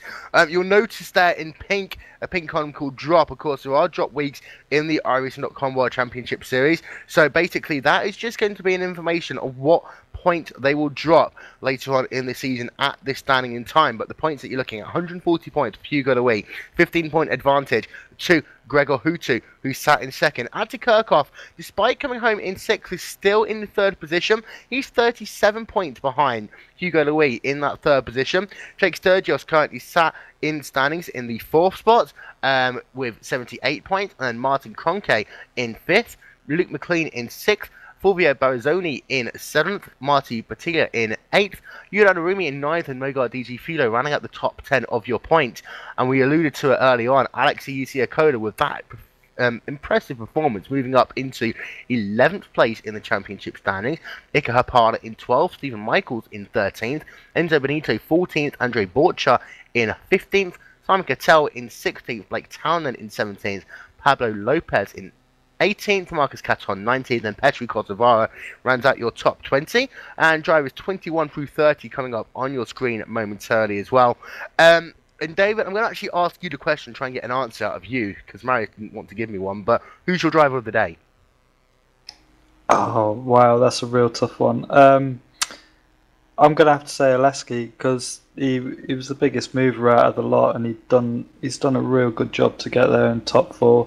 And I'm pretty sure the other teams are going to be watching him and maybe help with his progression. So, one vote for Alexei Yusiakoda. I mean, to be fair, that start, you only get a couple of starts that perfect in, a season maximum. Hugely impressive by him. Marius, you going to give me an answer?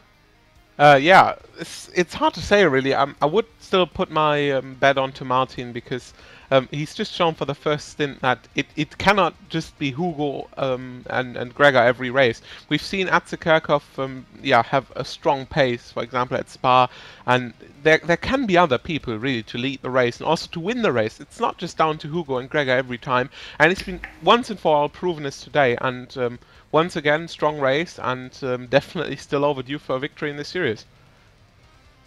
I'll give my vote to Kroenke as well, actually, because, that start, so impressive, getting the race lead.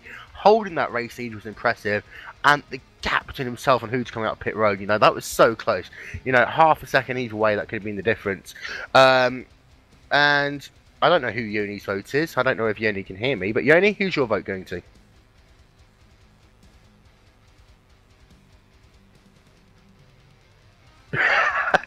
There we are. I'll vote for Ricky Alatalo there.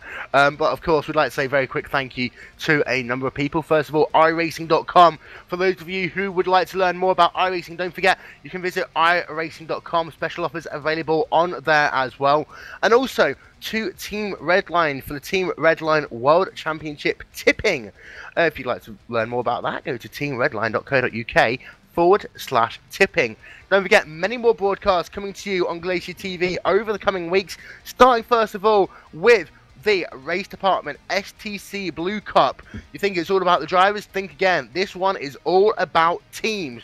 Round number 1, 90 minutes at Sebring. That'll be on the 4th of April. This coming month. And then also next Sunday, the Neo Endurance Spider 250 with the Daytona prototypes and McLaren MP4. I know my good friend David is actually going to be racing in that. And then of course, our next broadcast of the World Championship Series, round number 4, that'll be in Road America in 2 weeks' time, the 13th of April, and then the STC Blue Cup round 2, and the Polo GT $1,000 Cup. That's coming your way in a couple of weeks as well. For those of you who thought that Proto Ice is good, think again. Polo GT is back, and it's here to cause a mayhem. In the meanwhile, closing thoughts. Marius, I'll come to you. Yeah, like I said before, diversity just strikes again. I mean, it's just, you expect everything to be somewhat the same, but once again, we're proven to be, completely different. I mean, we've had a very interesting race, we've had exciting battles all around the track, and that's exactly what just makes the series. And I just like taken a look at these races both as a commentator but also as a regular viewer, because there's just, at all ends of the track, there's exciting things to watch at, and that's just the exciting thing of the series, and I can't just wait for 2 weeks, and then we're going to have the 42 lap race at Road America, and I can't wait for that. It's going to be absolutely stunning. David? Yeah, fantastic race, really close at the end. Who would have thought it would have been a gap of 2/10 between two of the fastest guys in the sim racing world right at the end? Crazy. Martin Kroenke, fantastic, showed he could lead a race, just needs to work on his strategy. Oleski, he was up there, so he just needs a bit of help to get him up into the top 3. And McLean and Kirchhoff and Sturgis, all those guys, fantastic battling. Watching them was really interesting. Some lucky people like Blake Town and got caught up in crashes at the beginning, kind of pushing a little bit too hard, but I'm sure he'll bounce back from it. He just seems to be going through some bad luck at the moment. And unfortunately, that is all we have time for here today. Don't forget, Ice Lounge coming next week. The weeks that we're not around, we're going to do a little bit of a podcast, so that'll be 2 PM GMT next Saturday. And don't forget, in 2 weeks' time, one more time, Road America, 42 laps. For more information about the iRacing.com World Championship Series, go to wcs.iracing.com. Don't forget, for you NASCAR lovers, the NASCAR iRacing.com Series World Championship, that will be at Phoenix on April 2nd. More information about that, and also broadcast presented by GlacierTV on there. We'll be back in 2 weeks' time from Road America. GlacierTV are here for the rest of the season. And I tell you what, if today was anything like this for the rest of the season, we're really going to enjoy it. We'll see you all in 2 weeks. Bye-bye.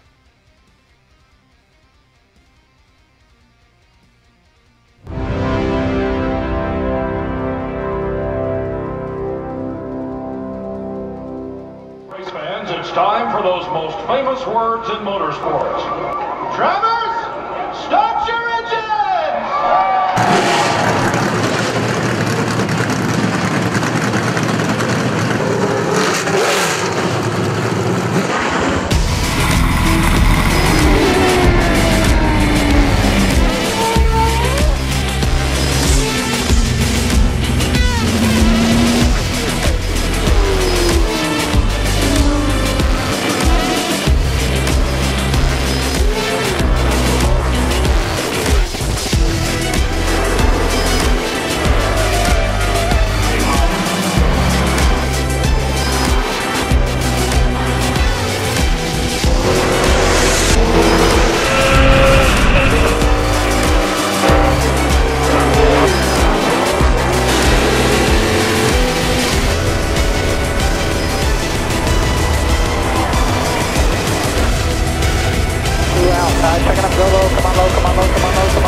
Michael Conti comes up at a corner number 4 to the checkered flag. He wins his first NASCAR iRacing.